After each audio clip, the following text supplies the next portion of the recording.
हाँ जी, तो अपन आपके फर्स्ट ग्रेड का जो फोर्थ फुल लेंथ टेस्ट हुआ है उसके बारे में डिस्कस करते हैं। सबसे पहले शुरुआत करते हैं पॉलिटी के क्वेश्चन से। लोकसभा के विघटन पर निम्नलिखित में से कौन से विधेयक जो व्यापक हो जाते हैं?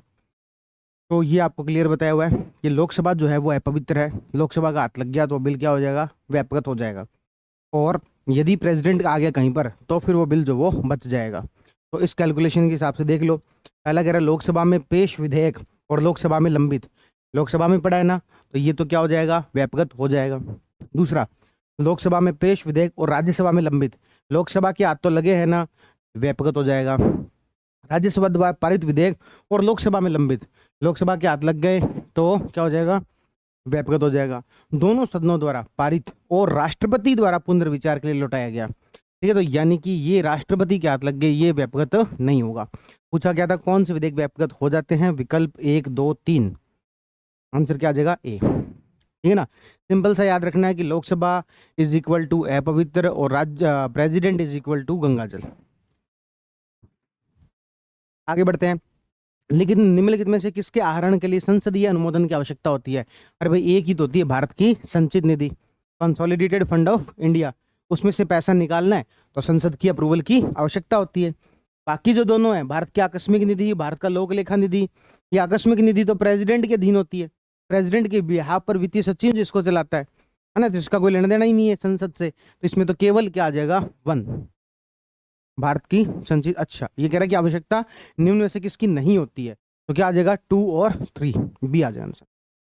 ठीक है, किसकी होती है आवश्यकता? तो भारत की संचित निधि। किसकी नहीं होती है? तो ये आकस्मिक निधि और लोकलेखा निधि।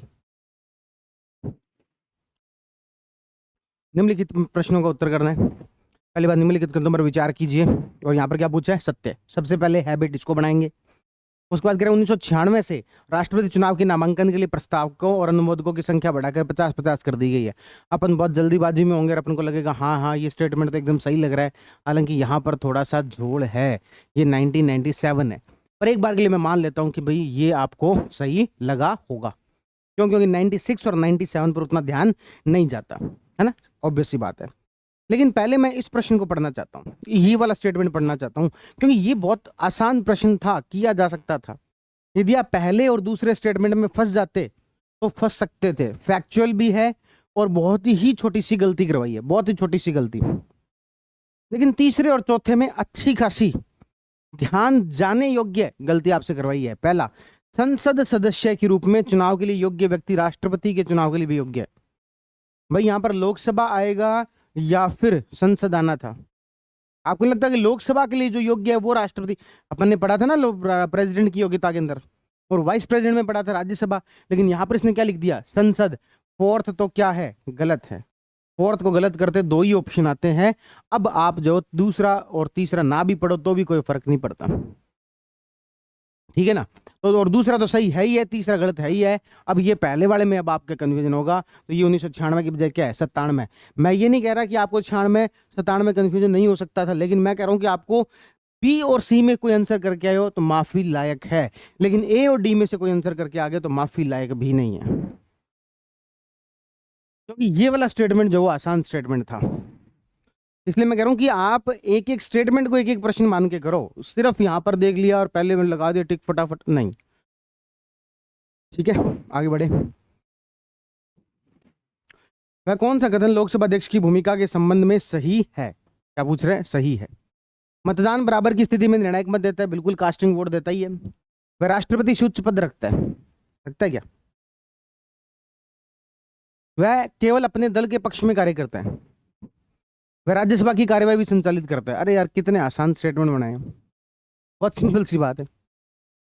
आगे बढ़ते हैं। वित्तीय आपातकाल 1991 के दौरान केवल एक बार घोषित किया गया है। सही बात है क्या? यहाँ पर क्या पूछा है? सही कथन। क्या सही बात है क्या? गलत है। राष्ट्रीय आपातकाल को लोकसभा के प्रभावी बहुमत से रद्द किया जा सकता है। साधारण बहुमत की आवश्यकता होती है, प्रभावी बहुमत उसके लिए नहीं चाहिए होता। केवल कैसी मेजोरिटी से? सिंपल मेजोरिटी से ही समाप्त हो जाता है ना। ये दोनों स्टेटमेंट कोई यदि गलत करके आ गया तो देखो माफी लायक नहीं है। राष्ट्रपति शासन का मौलिक अधिकारों पर कोई प्रभाव नहीं पड़ता। सही बात है कि नहीं है? तो सही है। फंडामेंटल राइट का मौलिक अधिकारों पर कोई प्रभाव नहीं पड़ता। आपातकालीन प्रावधान संविधान के भाग 15 के अंदर है, तो ये भी क्या है? गलत है। आंसर क्या आ जाता? सी। आसान सा प्रश्न था। आगे बढ़ते हैं। भारतीय निर्वाचन आयोग के संबंध में कह रहे हैं पहला, अच्छा क्या पूछ रहा है, गलत है। सबसे पहले क्या करेंगे, इसको हैबिट बनाएंगे कि सही पूछ रहा है या फिर गलत पूछ रहा है। पहला स्टेटमेंट, यह संविधान के भाग 15 में उल्लेखित एक संवैधानिक आयोग है। सही बात है, संवैधानिक पद है, बिल्कुल सही बात है, संवैधानिक पद है। या फिर इसको आयोग लिखते तो और ज्यादा अच्छा होता, संवैधानिक आयोग है, क्योंकि निर्वाचन आयोग की बात चल रही है ना, वो चीफ इलेक्शन कमिश्नर की बात थोड़ी कर रहा है ना, तो कॉन्स्टिट्यूशनल कमीशन लिखते तो ज्यादा ठीक रहता। चुनाव आयुक्त की योग्यता का उल्लेख संविधान में नहीं है। सही बात है, ठीक है ना, तो इसको ले नहीं है।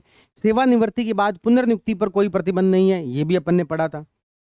श्री ज्ञानेश कुमार ने 19 फरवरी 2025 को भारत के 25वें मुख्य चुनाव आयुक्त के रूप में जो शपथ ली है, तो ये गलत है, क्योंकि 26वें है भाई। भारत के कौन से मुख्य चुनाव आयुक्त है, 26वें, श्री ज्ञानेश कुमार।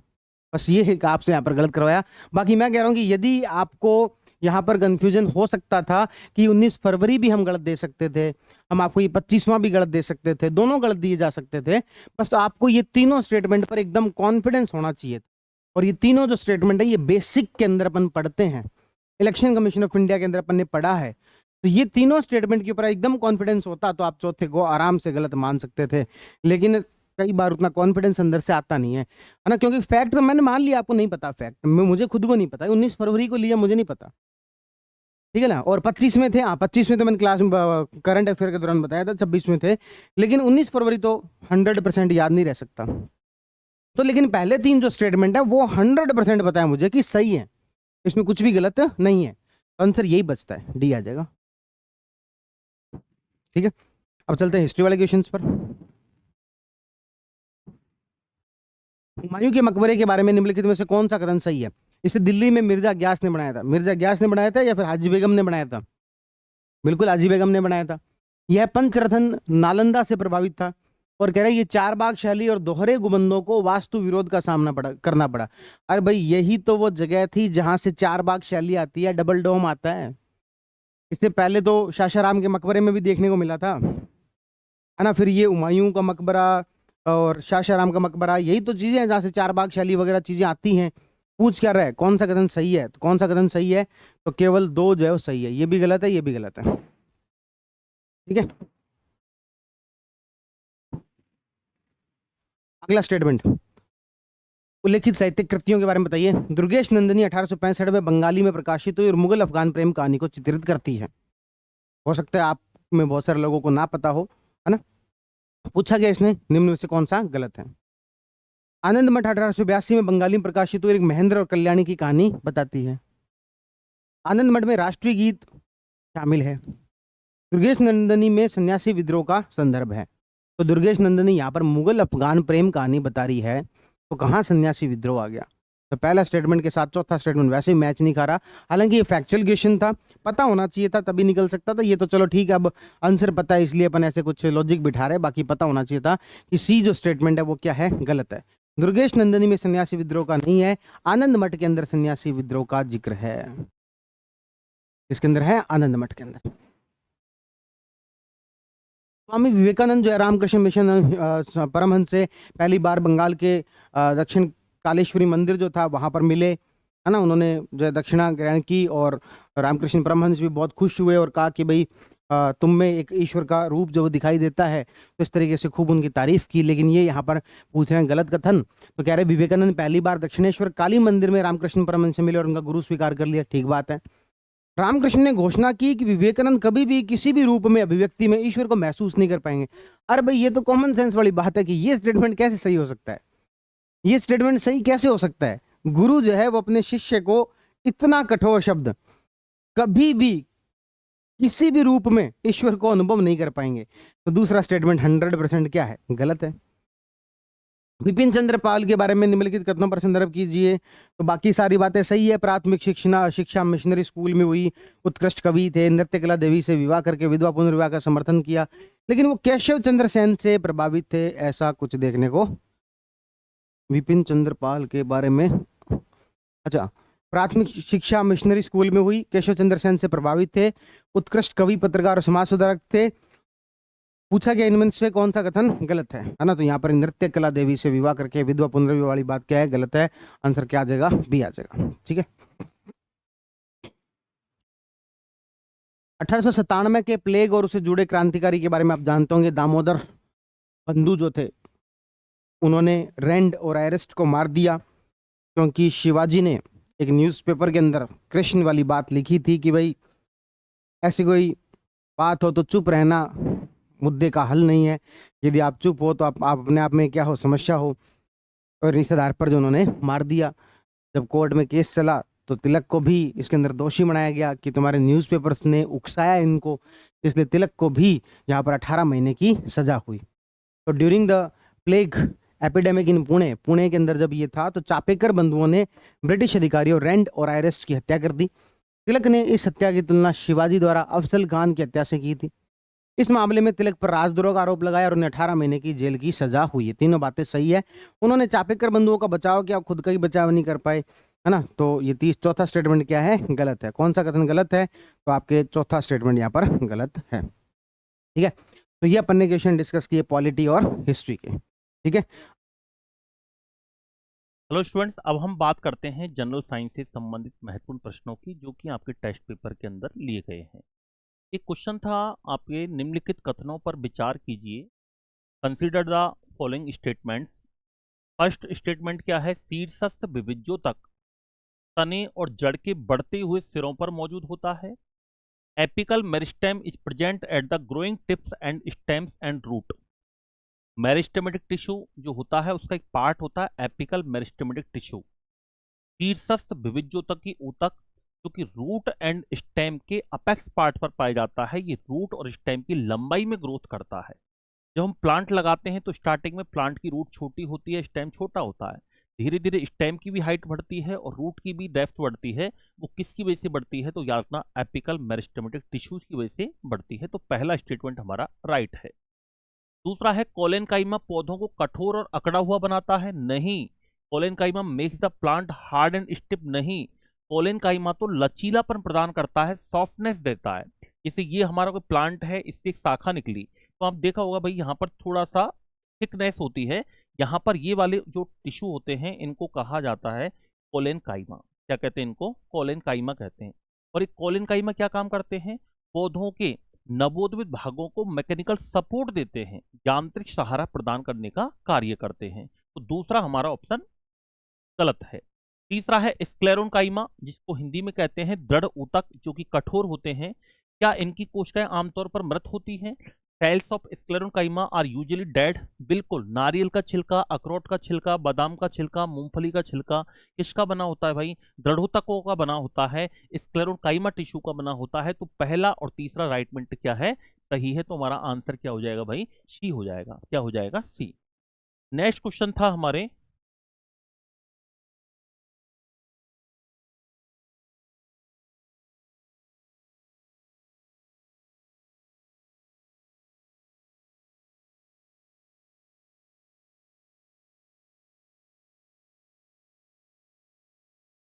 नेक्स्ट क्वेश्चन अपना केमिस्ट्री का है। निम्नलिखित कथनों पर विचार कीजिए। Consider the following statement. First statement क्या है, बेकिंग सोडा को रासायनिक रूप से सोडियम बाइकार्बोनेट कहते हैं, जिसका सूत्र क्या है, NaCO3। बिल्कुल सही है। बेकिंग सोडा, जिसको खाने का सोडा कहा जाता है या इसको बेकरी सोडा भी कहते हैं, इसको अपन कहते हैं, केमिकल नेम होता है सोडियम बाइकार्बोनेट और फॉर्मूला होता है NaCO3। पहला स्टेटमेंट हमारा राइट है। तो baking soda is chemically known as sodium bicarbonate and its formula is NaCO3। याद रखना, खाने का सोडा होता है NaSCO3 और धावन सोडा, वॉशिंग सोडा होता है Na2CO3, जो कि अपना थर्ड वाला दे रखा है सोडियम कार्बोनेट, जिसको सूत्र है Na2CO3। क्या इसको वॉशिंग सोडा या सोडा एस कहा जाता है? बिल्कुल राइट स्टेटमेंट है। Sodium carbonate is also called washing soda और सोडा एस। तो सेकंड वाला भी स्टेटमेंट सही है। थर्ड वाला, सेकंड वाला क्या है बेटा, कैल्शियम हाइड्रोक्साइड का रासायनिक सूत्र क्या है, CaOH का होल ट्वाइस। बिल्कुल सही है। कैल्शियम ऑक्साइड को जब हम जल के अंदर मिलाते हैं तो एक केमिकल रिएक्शन होती है जिसके दौरान कैल्शियम हाइड्रोक्साइड बनता है, जिसे बुझा हुआ चूने के नाम से भी जाना जाता है। तो सेकंड स्टेटमेंट भी हमारा सही है। पहला, दूसरा, तीसरा तीनों सही है। कैल्शियम कार्बोनेट CaCO3 को बुझा हुआ चूना कहते हैं? नहीं, बुझा हुआ चूना तो बेटा इसी को कहते हैं, CaOH वर्ल्ड ट्वाइस को ही। यानी चौथा स्टेटमेंट हमारा सही है। तो कौन सा सही है इसमें? आंसर हमारा क्या हो जाएगा? ये हो जाएगा 1 2 3, ये तीनों स्टेटमेंट हमारे राइट हैं। आंसर क्या हो जाएगा इसका? ए होगा। फोर्थ स्टेटमेंट याद रखना, स्लैक्ट लाइम नहीं कहलाता है, इसको अपन क्या कहते हैं? कैल्शियम कार्बोनेट के नाम से जानते हैं। तो थर्ड 53 का राइट आंसर क्या होगा? ए होगा। नेक्स्ट क्वेश्चन बेटा लिया था अपना 54 नंबर पर, और ये फिजिक्स का क्वेश्चन है। आपके टॉपिक है वर्क एंड एनर्जी, इसमें एनर्जी से ये क्वेश्चन लिया गया है। क्वेश्चन क्या है? उपकरणों में ऊर्जा रूपांतरण के संबंध में निम्नलिखित कथनों पर विचार कीजिए। Consider the following statements regarding energy convergence in devices. एक एनर्जी कंजर्वेशन लॉ है। एनर्जी कंजर्वेशन लॉ क्या है? कि न तो एनर्जी फॉर्मेट की जा सकती है, न ही एनर्जी नष्ट की जा सकती है। ऊर्जा का न तो निर्माण होता है, न ही ऊर्जा का विनाश होता है, अपितु ऊर्जा एक फॉर्म से दूसरी फॉर्म के अंदर ट्रांसफॉर्म होती है। इसी को हम कहते हैं एनर्जी कंजर्वेशन लॉ। उसी पर आधारित आपके 4 स्टेटमेंट दिए गए हैं, चेक करते हैं। देखिए, पहला है एक विद्युत पंखा विद्युत ऊर्जा को यांत्रिक ऊर्जा में परिवर्तित करता है, बिल्कुल सही है। An electric fan converts electrical energy into mechanical energy. Mechanical के अंदर भी याद रखना कौन सी एनर्जी में चेंज करता है? ये काइनेटिक एनर्जी में चेंज करता है। मैकेनिकल एनर्जी दो टाइप की होती है, kinetic energy and potential energy. तो इसमें याद रखना, जैसे हमें फैन ऑन करना है तो हम क्या देंगे? उसको इलेक्ट्रिसिटी देंगे। तो इलेक्ट्रिसिटी का मतलब हमने इलेक्ट्रिकल एनर्जी दी, फिर वो पंखा घूमेगा, इसका मतलब उसमें कौन सी एनर्जी उत्पन्न हुई? Mechanical energy. मैकेनिकल में भी कौन सी होगी? काइनेटिक होगी। इसका मतलब electrical energy change into mechanical energy, right statement है। सेकंड आता है एक इलेक्ट्रोलाइटिक सेल क्या इलेक्ट्रिक एनर्जी को केमिकल एनर्जी में चेंज करता है? बिल्कुल। इलेक्ट्रोलाइटिक सेल जो होता है वो कन्वर्ट करता है किसको? Electrical energy into chemical energy. Electrolytic cell के अंदर इलेक्ट्रिकल एनर्जी होती है जो कि केमिकल एनर्जी के अंदर क्या हो जाता है? चेंज हो जाता है। तो सेकंड स्टेटमेंट भी हमारा क्या है यहाँ पर? राइट है। थर्ड आता है एक ईंधन सेल रासायनिक ऊर्जा को विद्युत ऊर्जा में बदलता है, बिल्कुल। फ्यूल सेल जो होता है वो केमिकल एनर्जी को किस में चेंज करता है? इलेक्ट्रिकल एनर्जी में चेंज करता है। हम इलेक्ट्रिसिटी लेने के लिए फ्यूल सेल का यूज करते हैं। तो ये भी हमारा स्टेटमेंट क्या है बेटा? राइट है। फोर्थ स्टेटमेंट क्या है? एक जनरेटर डायनमो जनित्र भी कहते हैं, ये मैकेनिकल ऊर्जा को रासायनिक ऊर्जा में बदलता है? नहीं, मैकेनिकल ऊर्जा को ये इलेक्ट्रिकल एनर्जी में चेंज करता है। इसके अंदर चेंज करता है, ये इलेक्ट्रिकल एनर्जी में चेंज करता है। तो फोर्थ स्टेटमेंट हमारा गलत है, यानी राइट आंसर क्या हो जाएगा इसका? 1 2 3 होगा। क्या होगा? 1 2 3 होगा। तो इस प्रकार दोस्तों हमारे ये 3 क्वेश्चन थे आपके जनरल साइंस के, जिनका सॉल्यूशन हमने किया है। ये एनर्जी पर आधारित क्वेश्चन था। इसमें और भी जो हमारी अदर डिवाइसेज होती हैं, पंखा, ट्यूबलाइट, विद्युत हीटर, इन सभी पर आधारित इस तरीके का क्वेश्चन आपसे पूछा जा सकता है। तो ये दोस्तों हमारे यहाँ पर साइंस वाले जो क्वेश्चन थे वो हमने यहाँ पर सॉल्व कर लिए हैं। Thank you. हाँ जी, तो अब अपने इंग्लिश, मैथ्स और रीजनिंग के क्वेश्चंस देखते हैं, जिसमें पहला इंग्लिश का क्वेश्चन दिया हुआ है। पहला क्वेश्चन क्या कह रहा है कि consider the following sentence. 3 sentence दिए हुए हैं, इसमें से हमें बताना कि कौन सा इनकरेक्ट है सब्जेक्ट वर्ब एग्रीमेंट के रूल के हिसाब से। किसमें सब्जेक्ट वर्ब एग्रीमेंट का रूल गलत रूप से लगाया गया। पहला सेंटेंस पढ़ते हैं कि नाइदर हिज फादर नोर हिज मदर लाइक्स हिम। अब आपने सुना होगा कि नाइदर के साथ जो पेयर होता है वो नोर का होता है। अगर नाइदर के साथ कोई पेयर लगाना है तो नोर का लगेगा। तो इसका मतलब सर नाइदर अकेला नहीं लगता, लगता है बिल्कुल। नाइदर के साथ पेयर के रूप में क्या लगता है? नोर। जैसे आइदर के साथ और लगता है, नोट ओनली के साथ बट ऑल्सो लगता है, वैसे ही नाइदर के साथ नोर लगता है। तो सर नाइदर के साथ नोर लगा हुआ है, बिल्कुल ठीक बात है। अब इसके बाद एक रूल होता है कि नाइदर के बाद एक नाउन लिखा हुआ है, ठीक है जी, नोर के बाद भी एक नाउन लिखा हुआ है सब्जेक्ट के रूप में। तो इसके बाद जो वर्ब लगती है, अगर ऐसा बोल देता राम एंड श्याम, तो यहां जो वर्ब लगती है वो हमेशा प्लूरल लगती है। अगर एंड से 2 नाउन जुड़े होंगे तो वर्ब लगेगी प्लूरल। लेकिन जब नाइदर, नोर, आइदर, और, नोट ओनली, बट ऑल्सो के साथ कोई नाउन जुड़े होते हैं तो यहाँ जो वर्ब लगती है ना, वो लगती है पास वाले नाउन के हिसाब से। जो पास में सब्जेक्ट होगा उसके हिसाब से वर्ब लगेगी। यहाँ क्या लिखा हुआ है? His mother. हिज मदर कैसा सब्जेक्ट है सर? सिंगुलर सब्जेक्ट है, तो इसके साथ वर्ब भी लगेगी सिंगुलर। और वर्ब का रूल होता है कि वर्ब में एस या ई एस लगाने से वो क्या हो जाती है? सिंगुलर हो जाती है। और नाउन में एस या ई एस लगाने से वो क्या हो जाता है? ये सिंगुलर हो जाती है, और ये क्या हो जाता है? प्लूरल हो जाता है। तो ये बेसिक सी डिफरेंस है इसका, हमें दिमाग में, मुझे लगता है कि आप लोगों को पता होगा, लेकिन जिसको नहीं पता है ध्यान रखना है कि वर्ब में ऐसे आईएस लगने से वो क्या हो जाती है, सिंगुलर, और यहाँ वर्ब क्या लगेगी, सिंगुलर। तो इसका मतलब सर पहले सेंटेंस में कोई एरर नहीं है, एकदम सही है। दूसरा हम देखते हैं नाइदर पेरेंट। सर पेरेंट्स सुना था, पेरेंट क्या होता है? पेरेंट्स तो हमने सुना है, पेरेंट क्या होता है? सर पेरेंट्स का मतलब होता है माता पिता दोनों को एक साथ बात करनी है, तो हम कहेंगे माता और पिता दोनों की बात कर रहे हैं। लेकिन पेरेंट लिखा होता है, इसका मतलब होता है माता या पिता। माता या पिता किसी, कोई भी खेल का शौकीन नहीं है या किसी को भी खेल का शौक नहीं है। तो सर नाइदर के साथ पेरेंट आ गया, सिंगुलर सब्जेक्ट आ गया, सही बात है, सिंगुलर वर्ब आ गई, आगे फॉन्ड ऑफ प्लेइंग बिल्कुल सही है। तो इसका मतलब ये भी नो एरर है। तीसरा हमने देखा many a student makes the same mistake. अब मैनी ए का रूल हमें पता होना चाहिए। सर मैनी के 3 रूल पढ़े थे, आपने भी पढ़े होंगे, क्लास में मैंने पढ़ाया था कि मैनी के साथ हमेशा जो नाउन लगेगा वो प्लूरल लगेगा और वर्ब भी प्लूरल लगेगी, ठीक है। उसके बाद हमने पढ़ा many a.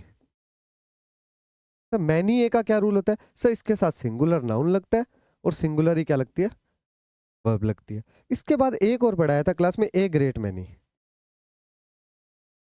A great many. Sir इसका मीनिंग बिल्कुल मैनी जैसा ही होता है, कोई डिफरेंस नहीं होता, दोनों का मीनिंग बिल्कुल ही सेम होता है। तो ये रूल भी सेम फॉलो करेंगे, प्लूरल नाउन आएगा और प्लूरल ही वर्ब आएगी।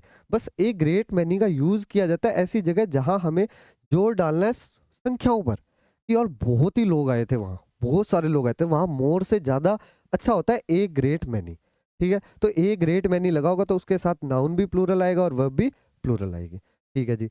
अब हम आते हैं यहाँ पे, सर मैनी ए के साथ sir singular subject singular noun लगा हुआ है, मैंने कहा ठीक बात है, स्टूडेंट लिखा है, अगर एस लगा दूंगा तो सर नाउन में एस लगने से तो वो प्लूरल हो जाता, तो सिंगुलर नाउन है, बिल्कुल सही बात है, सिंगुलर आ गया। उसके बाद वर्ब भी सिंगुलर आनी थी, सर वर्ब मेक लिखी हुई है, वर्ब सिंगुलर कैसे बनती है, इसमें ऐसे ही यस लगाने से, तो मेक्स अगर लिखा होता तो ये सही होता, इसका मतलब ये एरर है। तो तीसरे में एरर है, पहला और दूसरा सही है, हमें इनकरेक्ट चूज करना था, तो ओनली 3 हमारा आंसर ऑप्शन सी हो जाएगा।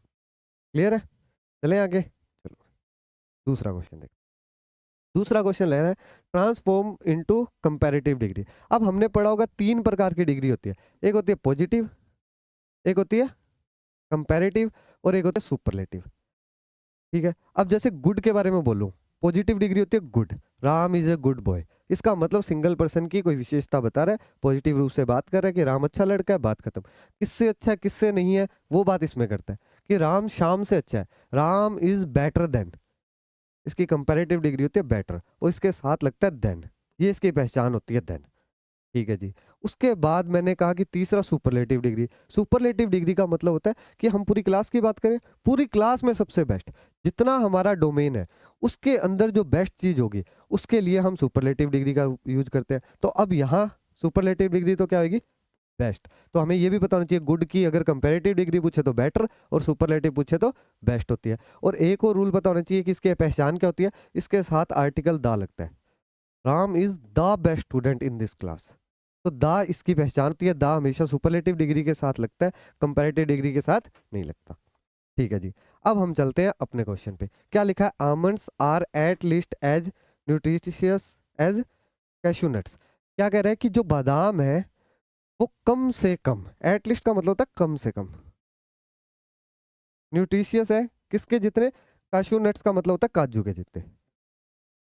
तो सर कम से कम हमने कहीं सुना है क्या, हमने रीजनिंग में भी पढ़ा था, जब मैंने आपको क्यूब वाला टॉपिक कराया था उसमें मैंने था कम से कम 2 सतह रंगीन हो, तो इसका मतलब क्या होता है कि 2 तो कम से कम होनी चाहिए, 3 हो तो भी कोई दिक्कत नहीं, 4 हो 5 हो 6 हो कोई दिक्कत नहीं है, लेकिन कम से कम 2, एक हो सकती है क्या, नहीं हो सकती। वैसे ही यहाँ भी क्या लिखा है कि कम से कम काजू जितना तो पौष्टिक है ही, इसका मतलब काजू से कम हो सकता है, नहीं सर, काजू से ज्यादा हो सकता है क्या, सर बिल्कुल हो सकता है।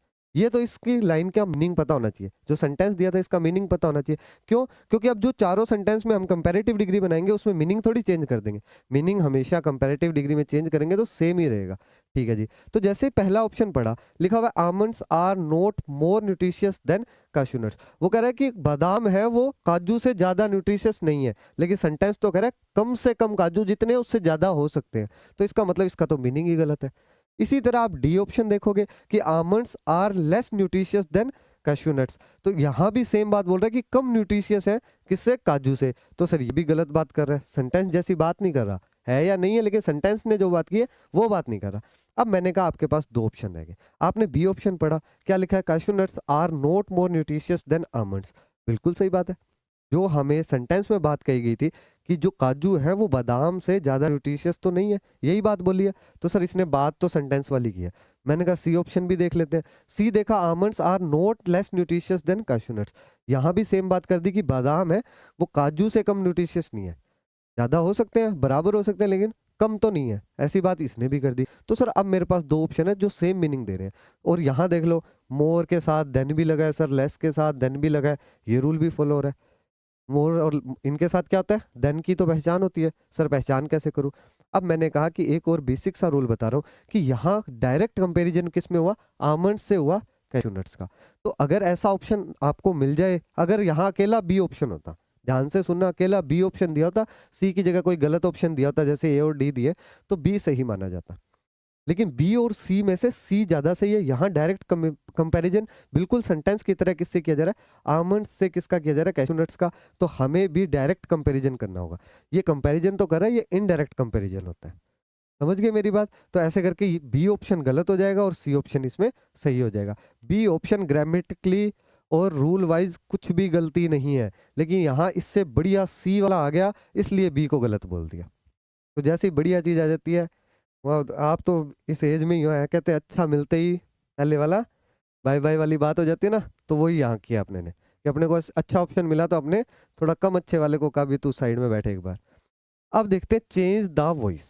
तीसरा क्वेश्चन देखते हैं भी। चेंज द वॉइस, वॉइस कितनी होती है सर, या तो एक्टिव वॉइस होगी या पैसिव वॉइस होगी। एक सेंटेंस दिया गया, इस सेंटेंस को पढ़ के पहले हमें पता चलना चाहिए वॉइस कौन सी है।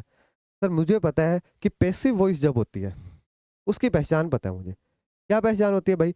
उसमें सर बी प्लस वर्ब की थर्ड फॉर्म आती है।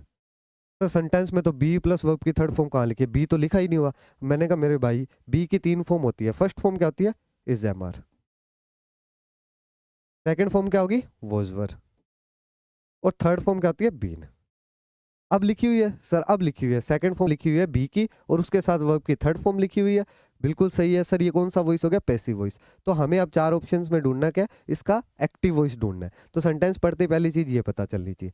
ठीक है जी, मैंने कहा एक्टिव वॉइस में जाने के लिए कैसे, हमें कैसे रूल पता है? हमें तो सर एक्टिव से पैसिव वाले रूल याद आ रहे हैं। एक्टिव से पैसिव में जाते तो बाय प्लस सब्जेक्ट लिखते हैं, तो अब पैसिव से एक्टिव में आएंगे तो बाय प्लस सब्जेक्ट को उठा के पहले लिख देंगे। तो सर यहाँ बाय द अथॉरिटी लिखा हुआ है, तो इसका मतलब द अथॉरिटी से स्टार्ट होगा, द अथॉरिटी से स्टार्ट होगा। सी ऑप्शन नहीं हो रहा है, ये भी इससे होगा। बिल्कुल सही बात है। उसके बाद मैंने कहा कि एक्टिव वॉइस में बी प्लस वर्ब की थर्ड फॉर्म आ जाती है क्या? आप कहोगे सर अभी तो बताया कि पैसिव में आती है, तो एक्टिव में कैसे आ जाएगी? तो मैंने कहा फिर यहाँ क्यों लिख रखी है इसने, सेम टू सेम यही लिख दी, तो इसका मतलब ये ऑप्शन भी गलत हो गया। तो सर अब फिर वापस मेरे पास दो बच गए, और हमेशा पेपर में दो ही बचते हैं। अब इन दोनों में से एक चूज करना है। मैंने कहा कि एक्टिव पैसिव का और कोई रूल याद आ रहा है? आपने कहा था सर ना टेंस चेंज होता है ना मीनिंग चेंज होता है, ना टेंस ना मीनिंग। नरेशंस जब पढ़ते हैं तब टेंस भी चेंज हो जाता है, तब टेंस भी चेंज होता है। हम प्रोनाउन चेंज करके अपने तरीके से थर्ड पर्सन को जाके बताते हैं तो वहाँ टेंस चेंज हो जाता है, लेकिन यहाँ टेंस हमेशा सेम रहेगा। ये सबसे बड़ा रूल है एक्टिव पैसिव में। चार ऑप्शन में से कोई ऑप्शन चूज करने का, ये हमेशा टेंस क्या होगा, बिल्कुल सेम रहेगा। मैंने कहा ठीक है, ये टेंस के आधार पे हमने देखा कि सर इन दोनों में टेंस कौन सा है। मैंने कहा इसमें कौन सा टेंस है पहले बताओ, इसमें जो टेंस होगा वही होना चाहिए। आपने कहा सर टेंस देखने का सबसे अच्छा तरीका है वर्ब की थर्ड फॉर्म तो सब में होती है, थर्ड फॉर्म से तो हमें पता चलता ही नहीं। पैसिव वॉइस में वर्ब की थर्ड फॉर्म तो होती है, तो पता किससे चलेगा, इसके साथ आएगा जो हेल्पिंग वर्ब। क्या आई है सर, वोज आई है। वोज कौन सी है सर, वर्ब की सेकंड फॉर्म है, और कौन सी होती है सर, ये पास्ट इंडेफिनिट। पास्ट इंडेफिनिट है, इसमें टेंस पास्ट इंडेफिनिट है, तो इनमें भी पास्ट इंडेफिनिट होना चाहिए। सर यहाँ तो वर्ब की सेकंड फॉर्म लगी है, ये तो पास्ट इंडेफिनिट है, लेकिन यहाँ तो सर वर्ब की फर्स्ट फॉर्म लगी है। क्या होती है तीन फॉर्म, बिड, बिड और बिडन, ये तीन फॉर्म होती है।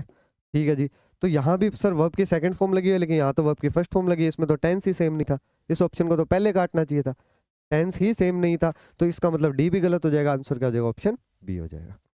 क्लियर है? चलो भी अगला देखते हैं। ये सबसे इजी क्वेश्चन था। क्या कह रहा है कि वो वर्ड्स बताने जिसमें सफिक्स लगाओ एलवाई। सफिक्स लास्ट में लगता है, प्रीफिक्स पहले लगता है। मैंने कहा देख लो तोड़ के, जिसमें रूट वर्ड प्लस एलवाई हो। रूट वर्ड का मतलब होता है उसका सेपरेट कोई मीनिंग भी होगा। रूट वर्ड प्लस एलवाई लिखा होगा उसमें लगा हुआ है, बाकियों में नहीं। इसमें लिखा हुआ है हैप्पी प्लस एलवाई, तो इसका मतलब सर ये तो है। इसमें सर इसमें देखते हैं पहले दूसरे नंबर पे। Sir careful plus L Y, carefully बन गया, ठीक है जी, इसमें भी सफिक्स लगा हुआ है एल वाई। मैंने कहा तीसरे में आपने तो तोड़ दिया सर, सप प्लस एल वाई लगा हुआ है, सप्लाई बन गया। मैंने कहा सप का कोई मतलब होता है क्या? रूट वर्ड आपने सप लिख दिया, उसका कोई मतलब है? नहीं सर, मैंने आज तक जिंदगी में नहीं सुना, नहीं सुना तो नहीं है भाई मतलब। फिर मैंने कहा कि स्लोली में है, आपने कहा सर बिल्कुल है, slow plus L Y, slowly भी है। मैंने कहा ठीक है जी। सर चौथे में कई बार हमें नहीं पता चलता, क्योंकि कंप्लाई का मतलब ही नहीं पता, कंप्लाई का मतलब ही नहीं पता। मैंने कहा इतने से भी आपका आंसर आ जाएगा। सर मेरे उत्तर में 3 नहीं होना चाहिए, किसी में भी नहीं है सर। मेरे उत्तर में 1, 2 और 5 तीन होने चाहिए सर, 5 नहीं है सर, इसमें 2 नहीं है सर, इसमें 4 का तो नहीं पता सर, हो भी सकता है नहीं। ऑप्शन डी आंसर था, ये भी गलत हो जाएगा। 1, 2 और 5 आंसर था, इसमें भी कोई भी रूट वर्ड नहीं है। कंप्लाई पूरा ही एक वर्ड है, कंप प्लस एल वाई नहीं है, COMP प्लस एल वाई मत कर देना, कंप का कोई मतलब ही नहीं होता। तो कंप्लाई पूरा का पूरा ही एक रूट वर्ड है खुद में ही। तो सर इसका मतलब क्या होता है? एक रूल और बताता हूँ, यहाँ आपका आंसर खत्म हो चुका है, ऑप्शन डी आंसर आएगा। इसके साथ प्रीपोजिशन क्या लगती है? विद। कंप्लाई का मतलब होता है पालना करना, कोई रूल ओबे करना, किसी रूल की अनुपालना करना, अनुपालना करना, ये होता है कंप्लाई का मतलब। और इसके साथ हमेशा जो रूट वर्ड आएगा वो विद ही आएगा, फिक्स रूट वर्ड कह रहा हूँ, जो प्रीपोजिशन आएगी वो हमेशा विद आएगी। आपको ये पेपर में भी दिख सकता है कि आपको प्रीपोजिशन में ये दे दे, कंप्लाई के बाद आपको फिल इन द ब्लैंक्स दे दे और 4 प्रीपोजिशन दे दे, तो आप वहां जोड़ जोड़ के बनाओगे, ये फिक्स प्रीपोजिशन है। क्या है? फिक्स प्रीपोजिशन है, कंप्लाई के साथ विद ही आता है, ठीक है। तो अगले पेपर में क्या बता आ जाए, ठीक है जी। यहाँ इनकरेक्ट ढूंढना था भाई, चूज द इनकरेक्ट ऑप्शन। तो इनमें से 3 सही है, 1 गलत है। अब देखो पहला का क्या लिखा हुआ है सर? डिस्क्रेशन। डिस्क्रेशन का मतलब विवेक होता है, ये सही लिखा हुआ है मीनिंग में। तो अब हमें क्या करना है? हमें इसे याद करना है, क्योंकि हमें अब पता ही नहीं था आज तक, लेकिन अब पता चल गया सर डिस्क्रेशन इसका मतलब विवेक, मतलब होता है संयम से कोई फैसला लेना, संयम से किसी चीज को हल करना, उसको बोलते हैं डिस्क्रेशन। अब इसको आप पढ़ोगे सर, डिसीजन लेना सही डायरेक्शन में, क्या होता है? डिस्क्रेशन। डिस्क्रेशन, डिस्क्रेशन मतलब डिसीजन, डिस्क्रेशन मतलब डिसीजन, और डिसीजन सही डायरेक्शन में लेते हैं तो कैसे ले सकते हैं? विवेक या संयम से ही आप सही डायरेक्शन में सही डिसीजन ले सकते हो। तो इस तरीके से हम याद कर सकते हैं। मैंने आपको हर क्लास में बोला है, कोई रूल नहीं है ये खुद के तरीके, आपको पढ़ के फील आनी चाहिए कि हाँ मैंने ऐसे ऐसा पढ़ा था, तो वो याद आ जाता है बस। इसलिए मैं बोल देता हूँ ऐसी बात जिससे आपको ये याद रह जाए। तो डिस्क्रेशन का मतलब होता है विवेक। दूसरा लिखा हुआ है एक्सपंज। एक्सपंज का मतलब होता है निष्कासन करना या कंप्लीटली मिटा देना, मिटा देना कंप्लीटली, पूरी तरह से। हिंदी की गलती मत निकाल देना भी, हिंदी की मात्रा इधर उधर हो सकती है, ठीक है। मिटा देना पूरी तरह से, किसी के कोई रिकॉर्ड्स होते हैं ना, उनको पूरी तरह से मिटा देने के लिए एक्सपंज वर्ड का यूज किया जाता है। अब सर याद कैसे करूं? एक्सपंज, एक्स की जो भी चीजें हैं उनको स्पंज कर दो, मिटा दो, ये तो याद हो ही जाएगा मुझे पता है। एक्स की जो भी चीजें हैं उनको मिटा देने के लिए क्या वर्ड बन गया? एक्सपंज, ठीक है जी। तीसरा तीसरा तो आपको पता ही होगा, आप डेली जीवन में आप बुक्स पढ़ते होगे, मैं उम्मीद कर रहा हूँ ऐसा। अपने कहते हैं ना फिक्शनल स्टोरी है यार, फिक्शन वाली चीजें अच्छी लगती है, काल्पनिक, तो उसी से वर्ड बन गया ये फिक्टिशियस। फिक्टिशियस का मतलब क्या होगा? काल्पनिक, ये तो ठीक है जी। उसके बाद लिखा है कोंडोन। कोंडोन का मतलब क्या होता है? तो कोंडोन का मतलब अनुपालना करना तो नहीं होता। अनुपालना करना किसी का वर्ड पढ़ के आए थे, अभी देखो ये रहा, ये लिखा हुआ कंप्लाई विद। तो अनुपालना करने का मतलब, अगर वहां कंप्लाई विद लिखा होता है, कंप्लाई लिखा होता, उसका मतलब होता है अनुपालना करना, किसी चीज का ओबे करना। तो सर कॉन्डन का मतलब भी तो पता होना चाहिए, क्या होता है? इसका मतलब होता है नजरअंदाज कर देना या माफ कर देना, किसी को माफ कर देना या नजरअंदाज कर देना। मैं लिख देता हूँ, माफ कर देना या नजरअंदाज कर देना।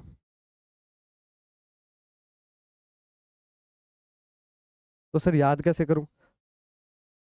कौन डोन, कौन डोन, अपने ने उसको माफ कर दिया, डोन होगा माफ कर दिया या नजरअंदाज कर दिया। कोई कहता ना यार वो डोन है, डोन होगा अपने घर होगा, कौन डोन। तो यहाँ से हम इसको याद कर सकते हैं कि कौन डोन, उसका मतलब होता है किसी को माफ कर देना या नजरअंदाज कर देना, ठीक है।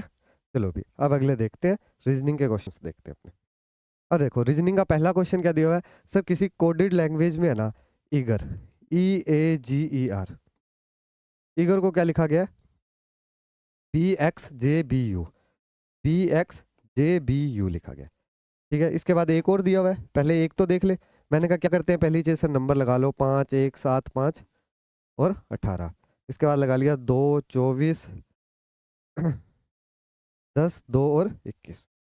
ठीक है जी। अब मैंने कहा क्या चेंज हो रहा है, आपने कहा सर मैं देखते ही मेरे को तो पता चल गया, नंबर लगाते सर 5 से 2 हो गया, इसका मतलब सर -3 हो गया। मैंने कहा दूसरे में क्या हुआ, सर यहाँ तो कुछ हुआ ही नहीं। मैंने कहा कैसे नहीं हुआ, आपने कहा सर 1 से 24 तो 23 बढ़ गए। मैंने कहा नहीं, वापस भी तो जा सकते हैं, 1 से 1 पहले गए, फिर जेड आ जाएगा, फिर 2 पहले गए, वाई आ जाएगा, 3 पहले गए, तो क्या आ जाएगा, एक्स आ जाएगा। तो सर यहाँ भी -3 हुआ है। मैंने कहा यहाँ -3 हुआ, यहाँ भी -3 हो गया, यहाँ क्या हो गया, सर यहाँ +3 हो गया, 7 से 10 हो गया। मैंने कहा यहाँ क्या होगा, यहाँ फिर -3 हो गया, यहाँ क्या हो गया, सर 18 से 21 हो गया, इसका मतलब +3 हो गया। तो सर इतना तो मुझे कंफर्म है, या तो -3 करना है या +3 करना है। उत्तर निकालना है इसका, LOCUST। ठीक है जी, इसका उत्तर निकालना है अपने को। नंबर लगा लिए सर 12, 15, 3, 21, 19 और 20। अब इसमें या तो +3 करूंगा या -3 करूंगा, ये मुझे फिक्स पता चल गया। तो हम ऑप्शन से भी चेक कर सकते हैं। सर इसमें +3 करता हूं तो बनता है 15। किसी को नहीं पता चल रहा कि इसमें +3 करना है कि इसमें -3, सर 15 बन रहा है, तो ओ से स्टार्ट हो सकता है। सर 3 ऑप्शन हो रहे हैं, 3 ऑप्शन हो रहे हैं। मैंने कहा कि अगर -3 करें तो -3 करते हैं तो सर 2 और 1, 3, 9 आता है, आई से स्टार्ट हो रहा है, सर एक ऑप्शन और हो रहा है। फिर हम अगला चेक कर सकते हैं ऐसे करके कि सर इसमें 15 और 3 18 आ रहा है सर, सर इसमें आ रहा है, तो सर 15 में से 3 गए एल, तो सर बहुत सारों में आ रहा है, तो ये तो चेक करनी महाभारत हो जाएंगे। नहीं हो रहे भी चेक, ऐसे ऐसे चेक नहीं हो रहे हैं, बहुत सारे ऑप्शंस में आ रहा है। तो सर मैंने कहा यहीं देख लो भाई क्या हुआ, किस में -3 हुआ, उनको अपने डब्बे में बंद करते हैं।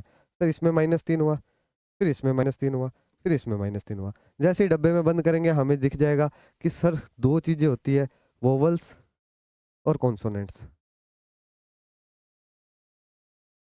इनमें ही चेंज हो रहा है। क्योंकि जो डब्बे में बंद करे हैं वो सारे वोवल्स हैं, और जो बाहर लिखे गए हैं दोनों क्या है, कॉन्सोनेंट्स। मैंने कहा दोनों में क्या हुआ, +3। आपने कहा कॉन्सोनेंट्स की प्लेस वैल्यू में +3 करना है, यहाँ लिख देता हूँ भाई, +3 करना है।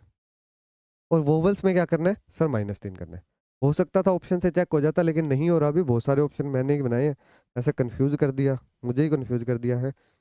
तो +3 -3 करना है बस। मैंने कहा पहला क्या है, कॉन्सोनेंट्स है, वोवल है, कॉन्सोनेंट है सर, क्या होना चाहिए, +3 या -3, +3 15 ओ से स्टार्ट होगा सर, ओ से ये वाला नहीं हो रहा है, ये उत्तर चला गया।